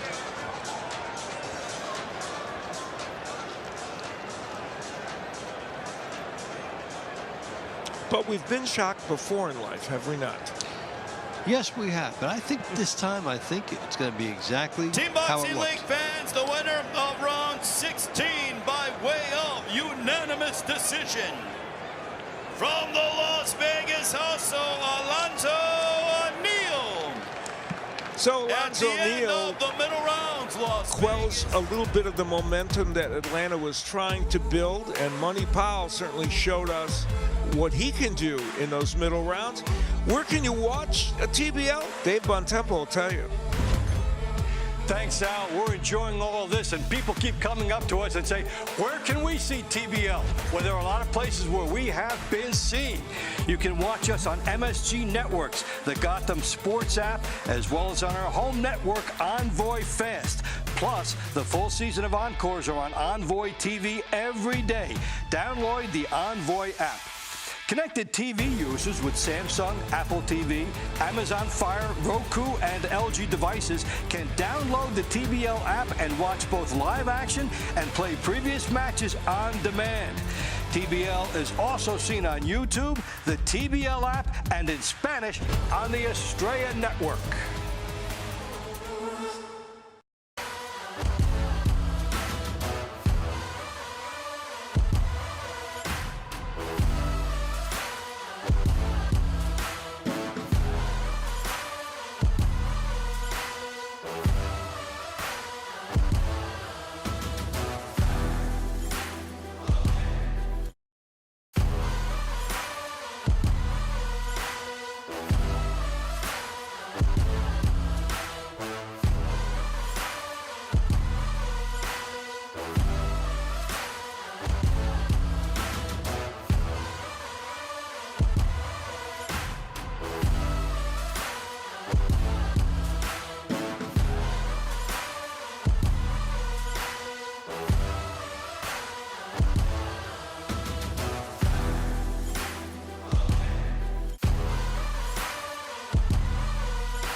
And the gorgeous scenery of Red Rock State Park in St. George, Utah.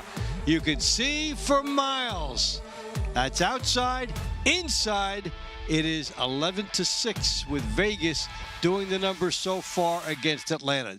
Dave Bontempo and Al Bernstein with you. Well, it was a good middle round for Vegas, and Atlanta hung around.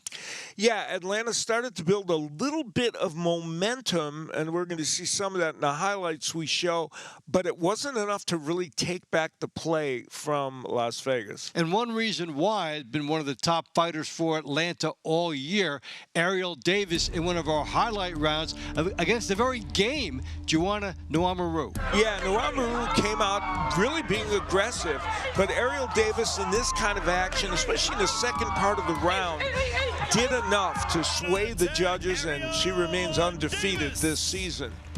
That got Atlanta a little closer, and then we go to round 15, and Money Powell tried to help too. Money Powell now in the cruiserweight division, hasn't lost as a cruiserweight, and he didn't tonight. Luis Portuando made it very close. It was a split decision. Money Powell got good work done, so did Portuando.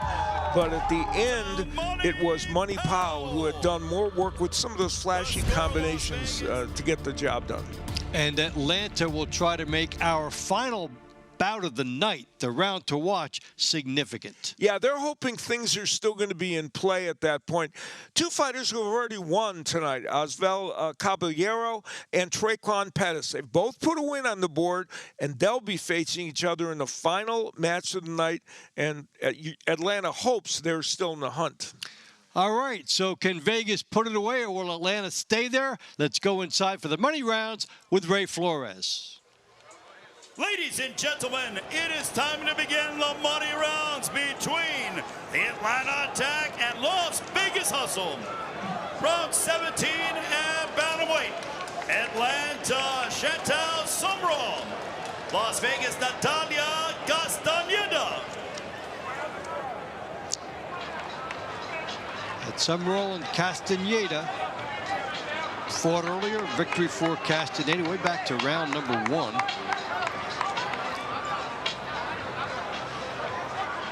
And this speaks to the fighters, you know, when they face each other the second time, what modifications can they make? For Sumrall, she got hit with the overhand left a lot. She was able to do a little good offensive work against her fellow lefty, but that overhand left came and hit her a lot. So she's going to have to keep her right hand up higher than she did in the last encounter. Let's see if that's something that she can convert into what they would call actionable intelligence. I never heard it put that way in boxing, but I'm buying into that, Dave. Yeah. I'm okay with that. Talk with the coaches. We're going to use this now. Small delay at ringside. We can clear this up pretty soon. And then we will go into our money rounds. This is what's decided by the coaches ahead of time, earlier part of the week. Yeah, it's interesting in Atlanta relying on this young woman, 36-year-old Chantal Sumrall, who is, you know, has fought in the TBL. You know, she here actually her debuting, but she's 2-3-2 as a pro. But she's trying to make her way here in TBL, and a lot now resting on her shoulders to try and stem the tide a little bit. Avril Matthew made the point at the top of the show that Atlanta, with their scheduling of fighters, tried to focus on what they thought would be the weakness in Vegas, and Vegas was trying to play to their strength. So we'll see how those contrasting philosophies come down. Here we go.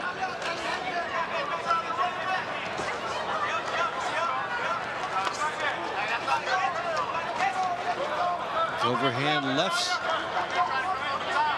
landing by Castañeda, their first fight.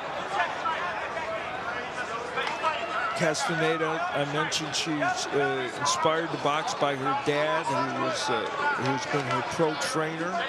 And this Kansas City native loves the sport, and she's been dedicated to it. And I mentioned she was second in the USA Youth Championship. She had a good amateur career. And she is someone who could be a real mainstay here in I think, in team boxing. Meanwhile, for Sumrall, saw the 3-inch reach advantage that she was not able to take enough advantage of the first time. Castaneda's fighting a different fight. She's staying on the outside, not doing what she normally does, which is jab her way in and then get going offensively. She's kind of, there she does it a little bit there. And sometimes you see fighters come out and do exactly the same thing that worked for them with the idea, I'll do it until they take it away. And sometimes they'll think, I'm throwing a new look at them. Yeah, and Summerall, there's that overhand left that we talked about, and there it is again. So when she throws that punch, Castaneda can get it in almost whenever she wants. You might think she's back to that mode now of, well, I'm doing what worked that first fight. Yeah, Summerall has tried to land the straight left, and as Castaneda comes in, but it hasn't been as effective as she'd like. And there you see it missing again, and that overhand left gets in again. They work with Summerall. They'll get her to probably try to stiffen up that jab, so that would save some of the, make it a little harder for the smaller fighters to get there for her. Yeah, her job is to use the jab effectively and bring it back quick, so she's not open to that. If she faces another southpaw to an overhand left, and there's the left hand again from Castaneda. That has just been automatic. Summerall got a late start in boxing. She's 36. But, this league, one of the great things about team boxing, it allows fighters that may be older who are starting out or even far along in their career, gives them an opportunity. Something to shoot for, a new career, chance to make some money, a fresh start. Wow, the Castaneda left hand is just landing with impunity and maybe hurt Summerall there. Can't be saved by the bell, but you definitely can have a timely intervention. Yes, exactly. And Castaneda, in the second part of that round, did exactly what she did in the first round, and that was land those big overhand lefts. And this was the sequence toward the end of the round where Summerall was just taking some really good left hands that were, I think, impacting her. And very likely cemented the round for Castaneda, you would think. And not quite the start that Atlanta was looking for in the money rounds.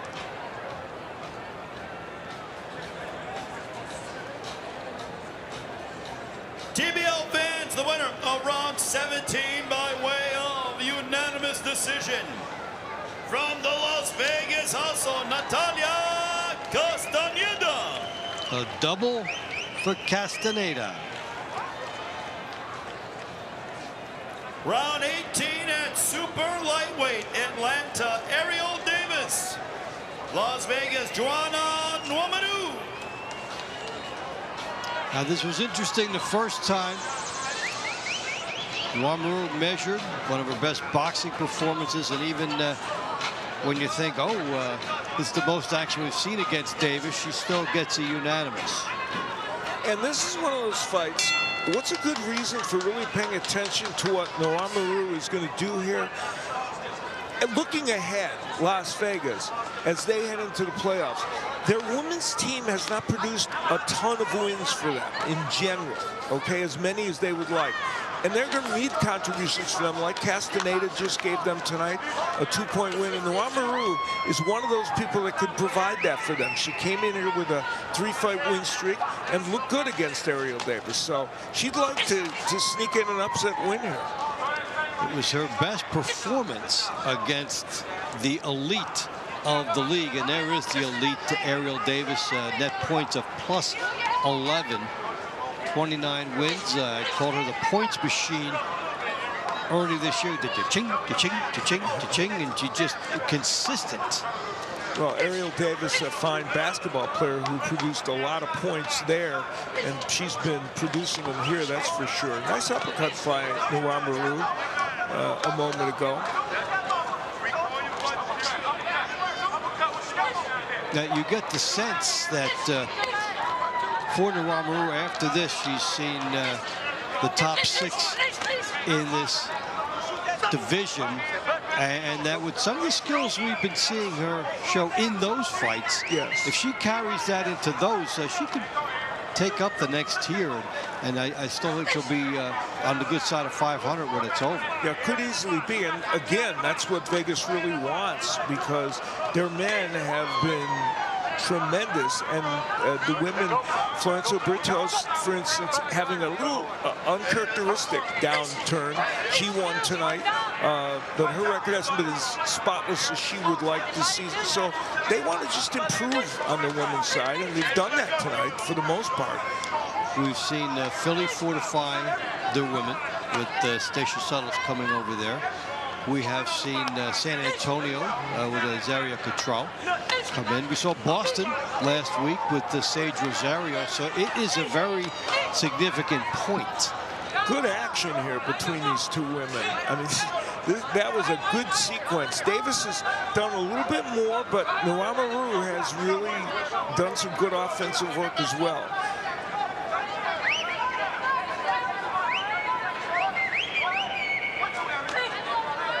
I thought it was interesting, Naramaru in the interview with Avro, talking about how in Bulgaria she didn't have an opportunity really to box there. She was involved in running a nightclub there, and there was a great nightclub scene in Bulgaria, but not so much for boxing. And you see some good work by her. We're seeing more bouncing from her, a little bit more of the technique that she did not have when she first came in. And this is definitely, other fights we've seen her look like she wasn't in those fights with Suttles and Williams. She was in this one. Absolutely. And camaraderie shown between these two. And Davis, of course, there's the good right hand from her. She did some very good offensive work in that round. But Naramaru really coming in, and there she lands a nice little straight right hand. She had a good moments in this round, there's no question. TBL fans, the winner of round 18 by way of unanimous decision. From the Atlanta Attack, Ariel Davis.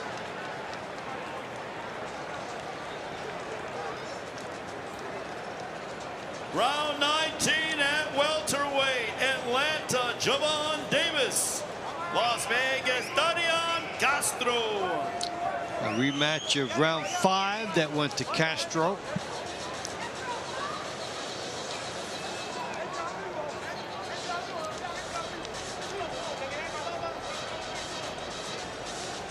Atlanta staying just close enough in case one of their big guns went off. We've had very little in the power department tonight. No, definitely one knockdown, and that could have been called or not called. Arthur Holmes with that, and so if Atlanta's going to get back into this, they're going to need some power, and Javon Davis would like to provide that. Because if there is no more power, then when you do the math, then Atlanta would have to sweep the table. Ariel Davis is with Avro. Go ahead. Yes, that's right, guys. I'm ringside here with Ariel Davis, still undefeated. Congratulations. Despite all your success in the TBL, you've never had a regular professional boxing match. Is there a plan to do that in the future? Man, look, all the top promoters, I've been in this league for 3 seasons. I've shown my talent, I've shown my skills, I've shown that I'm dominant. Man, look, I'm ready to go pro, and y'all hit me up. Look, I'm boxing. I'm going to put on the show, and I'm definitely going to display skills and make your show look good. So, yeah, definitely, I'm ready to get into the pro rankings. Can't wait to see it. You, in 2019, had the opportunity to speak in a prison at a boxing event. What did you say to them? I come from basically my first coach that come from the prison system, boxing in prison, Angola, Louisiana, baby, South Side. And, whenever I got to speak to those men in the prison system, I just told them that, look, boxing can change lives, all right? And it's not over. And, if you get an opportunity to see light and day again, then get out and show your skills and use boxing as a way to change your life. So, yeah. That's beautiful. Good job. Guys, take us back to the ring. Okay, minute 20 left on this one, the Davis-Castro rematch. And it's interesting, this one going similarly to the first one, where each man has gotten a little bit done, and but neither of them getting as much offensively as they would like. Yeah, the matchup that we thought might give us more fireworks, and in fact, we've seen a lot of respect shown to each other and a little more tactical. Here's Castro with that big knockout win over Adonis Wilkins the last time out. We mentioned that Castro had won their previous encounter in season 3 by a split decision, and he gets the first win here tonight. And they're all close. Had 9 fight win streaks, 7 fight win streaks. Davis has had 2 9s and a 7. So when these guys have gotten hot, they have found out how to get it done and really been beneficial to these teams. One of the things Javon Davis has not quite gotten done tonight is he wants that overhand right to get in, but boy, it just hasn't materialized for him, and didn't so much in that round either.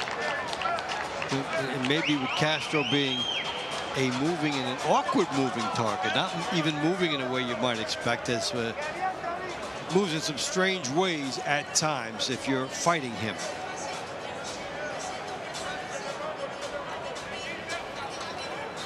Yeah, with Castro, he's giving you angles, if not constant lateral movement.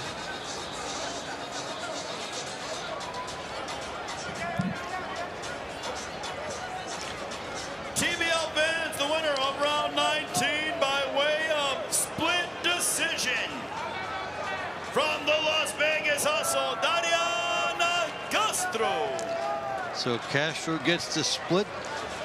It's like Vegas is keeping Atlanta at the end of his jab. Not quite, not quite. Score, Las Vegas 13, Atlanta 7. Metaphorically at the end of their jab. Round 20, Atlanta, high 19, Toi Tupu. Las Vegas, Jordan Edwards. All right, the Tupu won their first one.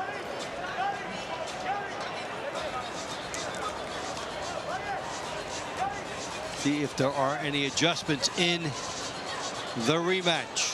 And they both did good work in that first fight, and as you pointed out, it had some good action in it. And Jordan Edwards was able to get some good right hands in, but as has been an issue for her, defense was a little bit of a bugaboo. And Toi Tupu, she landed some nice right hands as well as good jabs. And a fighter coming forward, trying to cut off the ring here on Edwards. And a good right hand by Toi Tupu.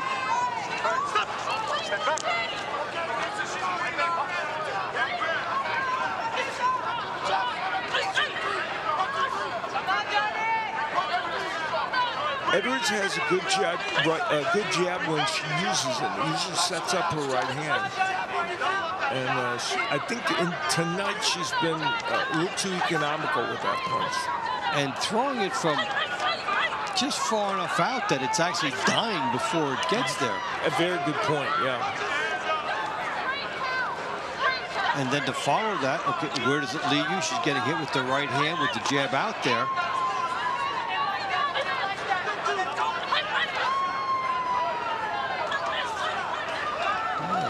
A lot of confidence coming over the Atlanta fighter now with second fight. They start to get some success, trying to build on it. Toi Tupu, I'll tell you what, she has a laser for a right hand. She has been landing that punch very, very effectively in this matchup. And that, as you mentioned, getting hit with the jab and the straight right has been the kryptonite for Jordan Edwards this season, even though she's been in a lot of fights and made them close.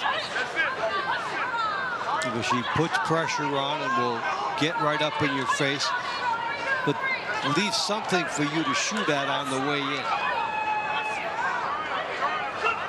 With a minute left to go in this round, Edwards very likely needs some kind of rally here from her standpoint to try and take this decision. And the confidence from Teahupoo is brimming right now. Even the slapping right hand that gets in, but the jab has been true for her. Good right hand, and there is a knockdown, but nope. They will say the feet stepped on each other. Apparently so. That was the magic that Atlanta almost had. You know, and there was a punch that landed, but it may have been the footwork that sent her down. So. Referee made the call instantly, right on top of that. Yeah, if you're Atlanta, that extra point would have been really nice to get. As it is, Teahupoo looked like she did more than enough to win that round. Let's see if the judges agree. We talked about the feet being stepped on there. Let's take a look. Yeah, this will give us a better idea. Yeah, there is. You know, it's interesting. She did land a really nice right hand. Had she not stepped on her foot, that might have been a knockdown just from the right hand, from the body language of Edwards, but because she did step on the foot, it's not a knockdown.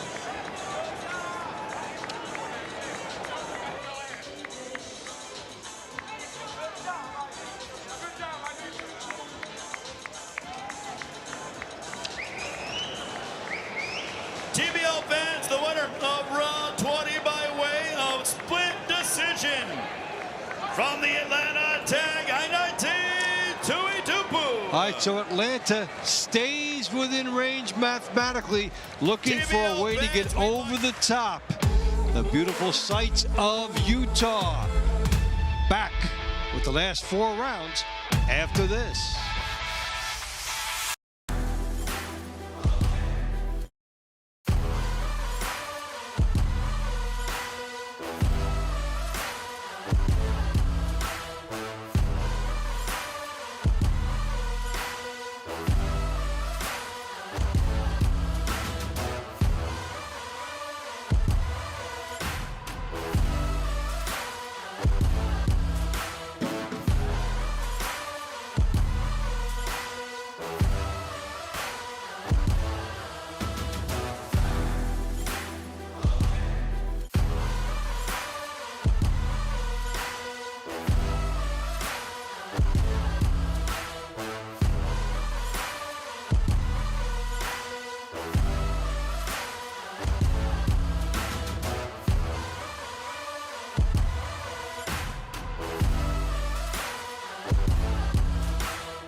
Vegas still comfortably out in front. We head to the home stretch. Let's take it back inside.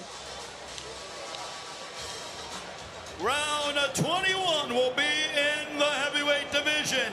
Atlanta, Demetrius Demarite. Las Vegas, Alonzo Neal.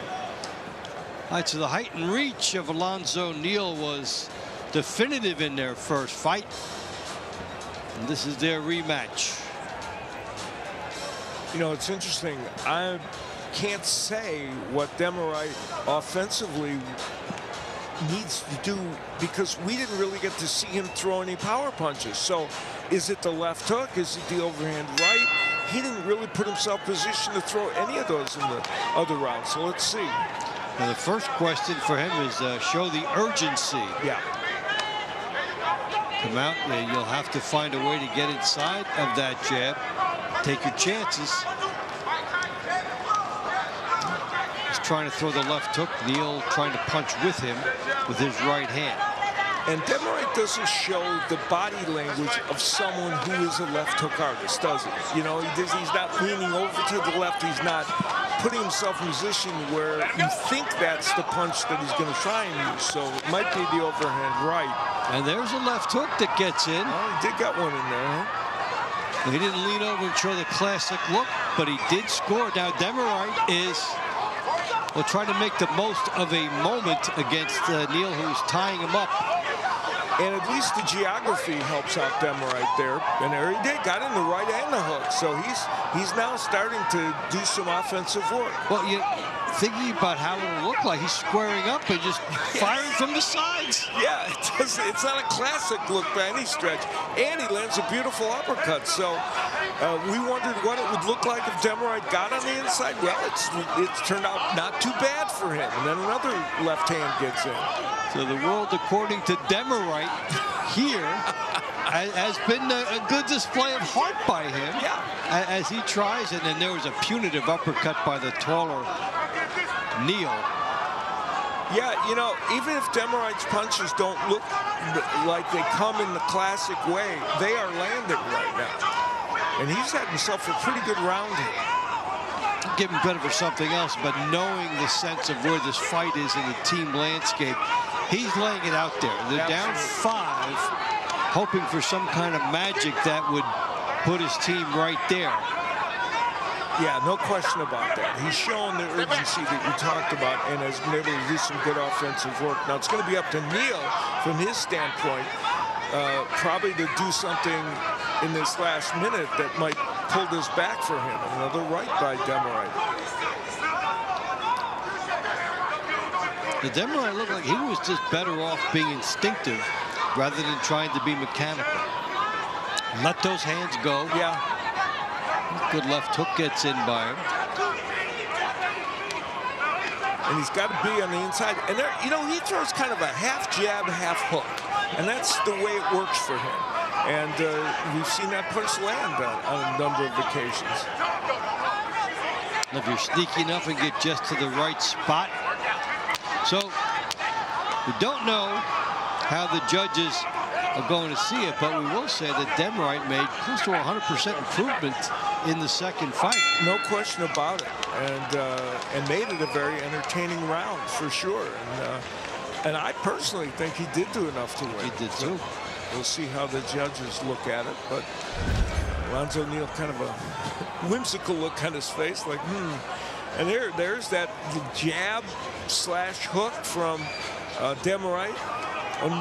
Neal using the uppercut on the inside, but when Demerite was on the inside, he did some very, very good work in that round.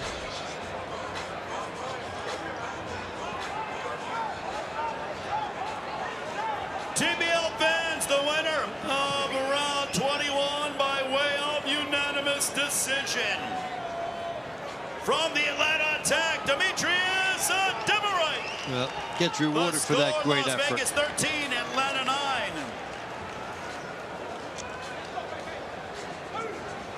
Round 22 at featherweight. Atlanta, Ray Robinson. Las Vegas, Joannis Argilagos. This has been the point where it's settled in that 4- and 5-point range much of the night. It's really the end of the launch and into the early middle rounds.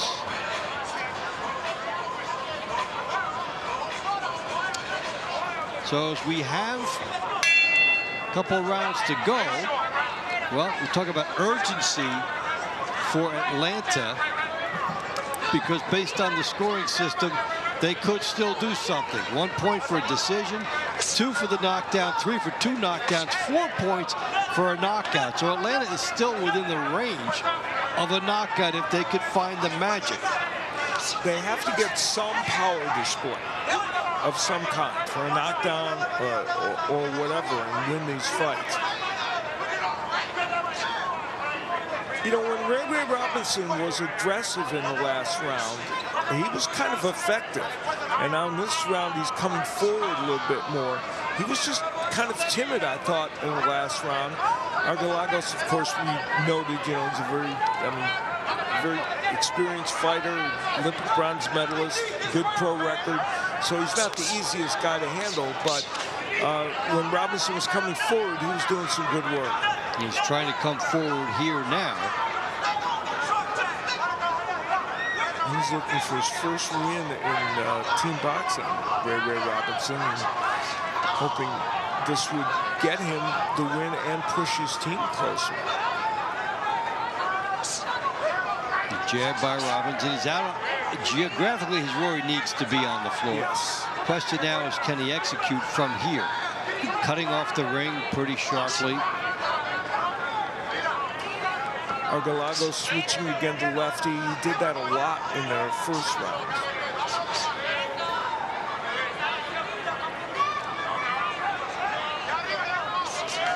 Oh, some good sneaky stuff on the inside by Argelagos. Yeah, you know, it's funny. He's facing a big height and reach disadvantage. Oh, nice right. Oh, he hurt Robinson with that punch. No knockdowns, but there's some action, and here's Robinson trying to heat it up. And, you know, Argelagos is not the kind of guy that would be on the inside throwing power shots. So that height and reach, he still needs to be on the outside to be effective, which is interesting, and showing he can be, despite the height and reach disadvantage. Here's Robinson trying to go to the body, does it there, and now a little moment of buying time by Argelagos. Pushing down on the head for Robinson. All this costing him time. Even if it didn't cost him a point, it cost him about 12 seconds there. Absolutely. And a lot. The referee taking plenty of time here. Well, it's been an interesting round. Argelagos has done maybe the flashier offensive work, but Robinson's had some moments.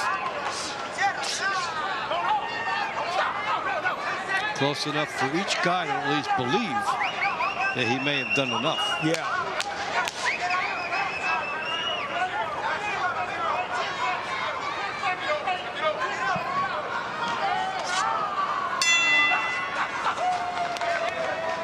All right, we'll go to the judges now.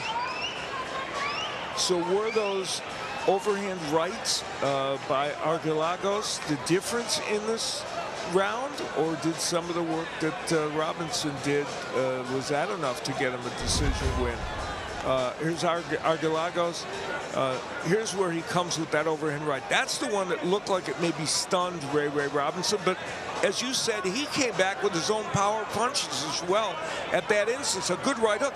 That almost could have been called a almost. knockdown. It looked like that glove was very close to touching. That's, you know what? Very close. TBL fans, the winner of round 22 by way of unanimous decision. From the Las Vegas Hustle, Joannis Argelagos.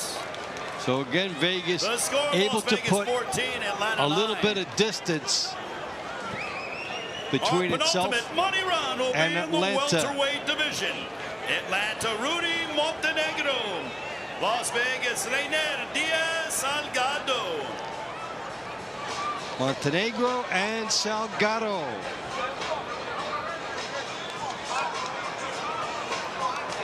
Now it's a total desperation mode for Atlanta. Down 5 with 2 points to go. Some of those close decisions, if you get a couple of those, it makes these different. But now it's go for broke for whoever Atlanta has left. And Rudy Montenegro, in his pro world outside of TBL, he's got 8 wins, but only 1 by knockout. So he's not a major knockout threat necessarily.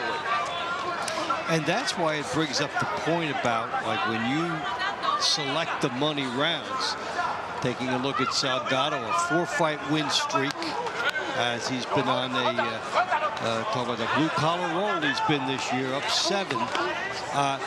You know, when you decide your strong points versus your opponent, Atlanta going for what they would think were the weaker matchups for Vegas, so they don't have their big guns here in 23 and 24.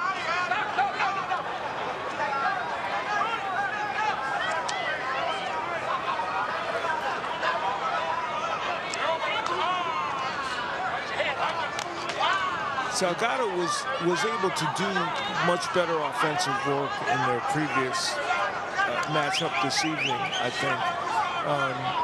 Certainly more accurate from the distance with his combination work. Yeah, a very good effort there their first time. Workmanlike.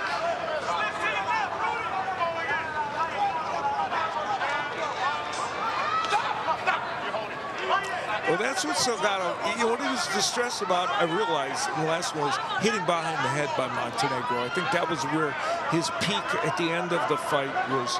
That was the reason for that. And you're really walking a tight line, because if you do a retaliation and get caught, that's the same as a knockdown, which is big in this type of scoring format. And Salgado creates some of that because of the way he holds on the inside, like that. And the holding down, and that's not a knockdown. It's a elbow push collage. That left hook after that, though, was good, and so was that straight left hand.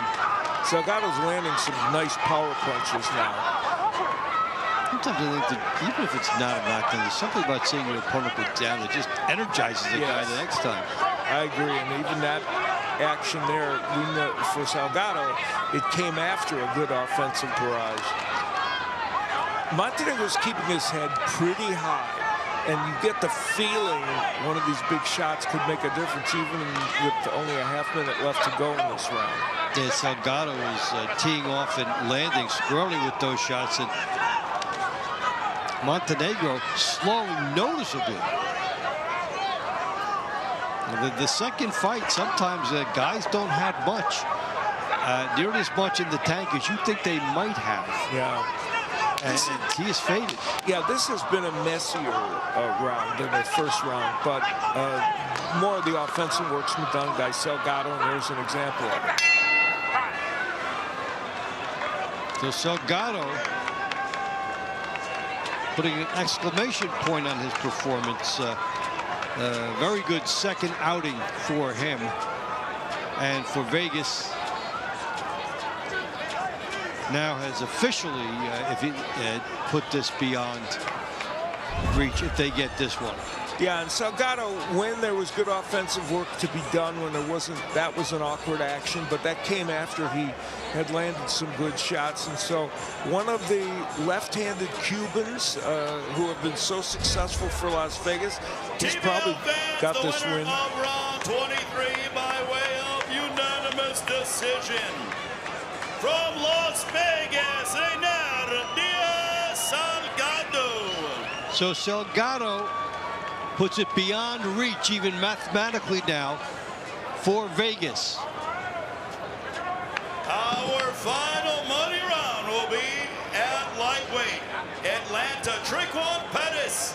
Las Vegas, Osvaldo Caballero. All right, Pettis and Caballero will close it out for us. Kind of has played out based on our power rankings, what we thought the potential point differential would be for these teams. It's been right in that range for Vegas, 5 to a 6 point margin.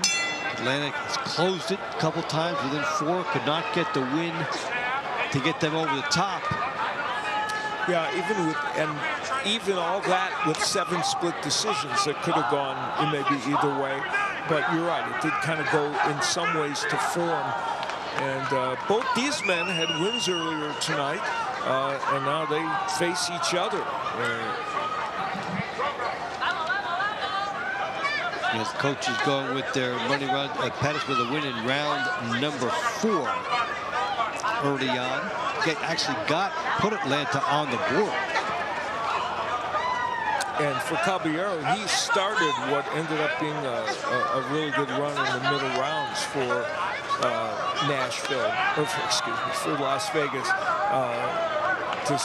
with his win over Jeremy Hill, which was an impressive win. Hill's a very good fighter, and Caballero really controlled him in the last part of that round. The final 2 minutes of the match. It's been Vegas fighting to form. Atlanta staying around long enough not to be put away, but unable to get that definitive knockout win to get all the way back. Caballero again facing a taller fighter with reach on him, and he handled it in the last match, and he's trying to handle it here as well against Pettis. Yeah, I think it's good after you've seen that and see the same style again that you just did well against. He's been comfortable with this taller fighter here.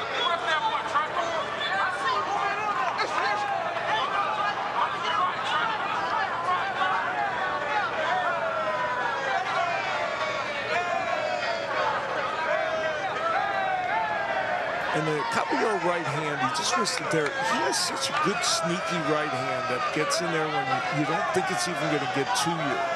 And you can see his teammates cheering him on outside the ring.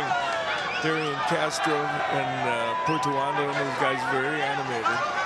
And knowing that he's trying to put a punctuation on their victory.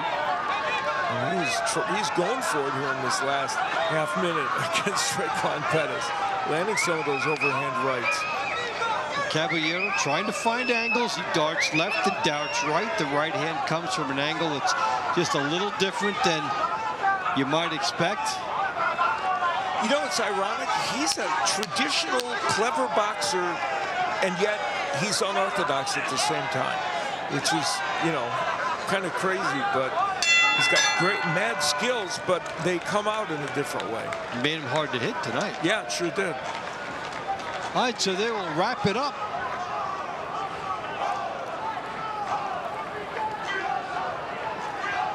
Well, we know who Osvaldo Caballero thinks won. And he's performing for the Karat. The ones that made the trip up from Vegas to Utah, right up I-15. Taken that drive many times up to St. George from Las Vegas, where I live, to see some of the great scenery in Zion, that great national park. The winner of round 24 by way of unanimous decision from the Las Vegas Hustle, Osvaldo Caballero. Osvaldo Caballero completes Vegas, running it around and putting up the win to go 5-1. So Vegas is on top. Honor rolls after this.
Team Boxing League is brought to you by Balance of Nature. In boxing, consistency beats intensity. Balance of Nature supplements help you stay consistent with ingredients of whole foods you can easily slot into your daily routine. Go to balanceofnature.com, use code TEAM, and start today. So among the beautiful scenery in Utah, a big night for the Vegas team that made the trip up, and the Balance of Nature star of the fight is Joannis Argalagos, and we saw him do it twice. Yeah, against Ray Robinson.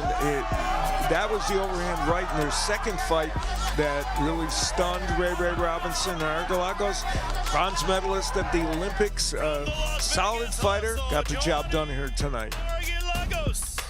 All right, so that's the star of the fight. Let's get the other honors. Take it inside. Here's Ray Flores.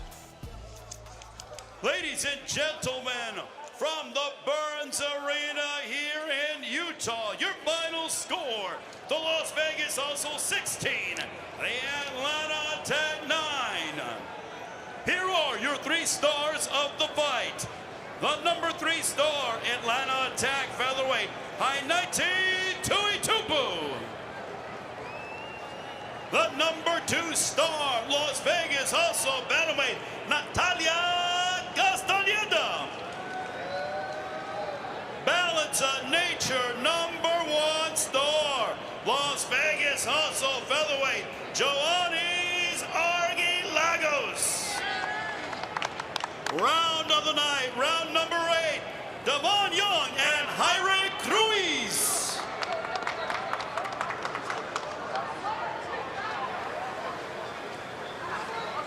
Coach, congratulations. Amazing job from your team tonight.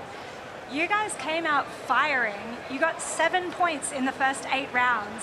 What was the conversation and the energy in the locker room before coming out tonight to get a performance like that? Well, the conversation was, guys, way back when Team Boxing League first started, season 1, we were in the Final Four with Atlanta, and they beat us in overtime. And we've been having a chip on our shoulder since season 1, and we finally had the opportunity to fight them again and defeat them. Our goal was to attack and smack the Atlanta Attack. We did that in the first lunch rounds, but they came back in the middle rounds and made it real interesting and started attacking us back. I'm just happy we got a win. Coach Sam Arnold Jr. is an excellent coach. I love him to death, and the entire team. Ariel Davis, she's a star. Devin Young, he's a star. They got so many people, but tonight it was the Las Vegas Hustle. We're the best team in the league. We're going to show it. We're coming to the finals, Mega Brawl, to win it all. And I want to congratulate Coach David Hayes, who's been doing an excellent job with the strength and conditioning of our fighters. Coach David Anthony, Coach Eric Belunga, Coach Joy Edwards, and the whole Las Vegas Hustle team. Hustle! Hustle! Hustle! Every day! Every day! Every day!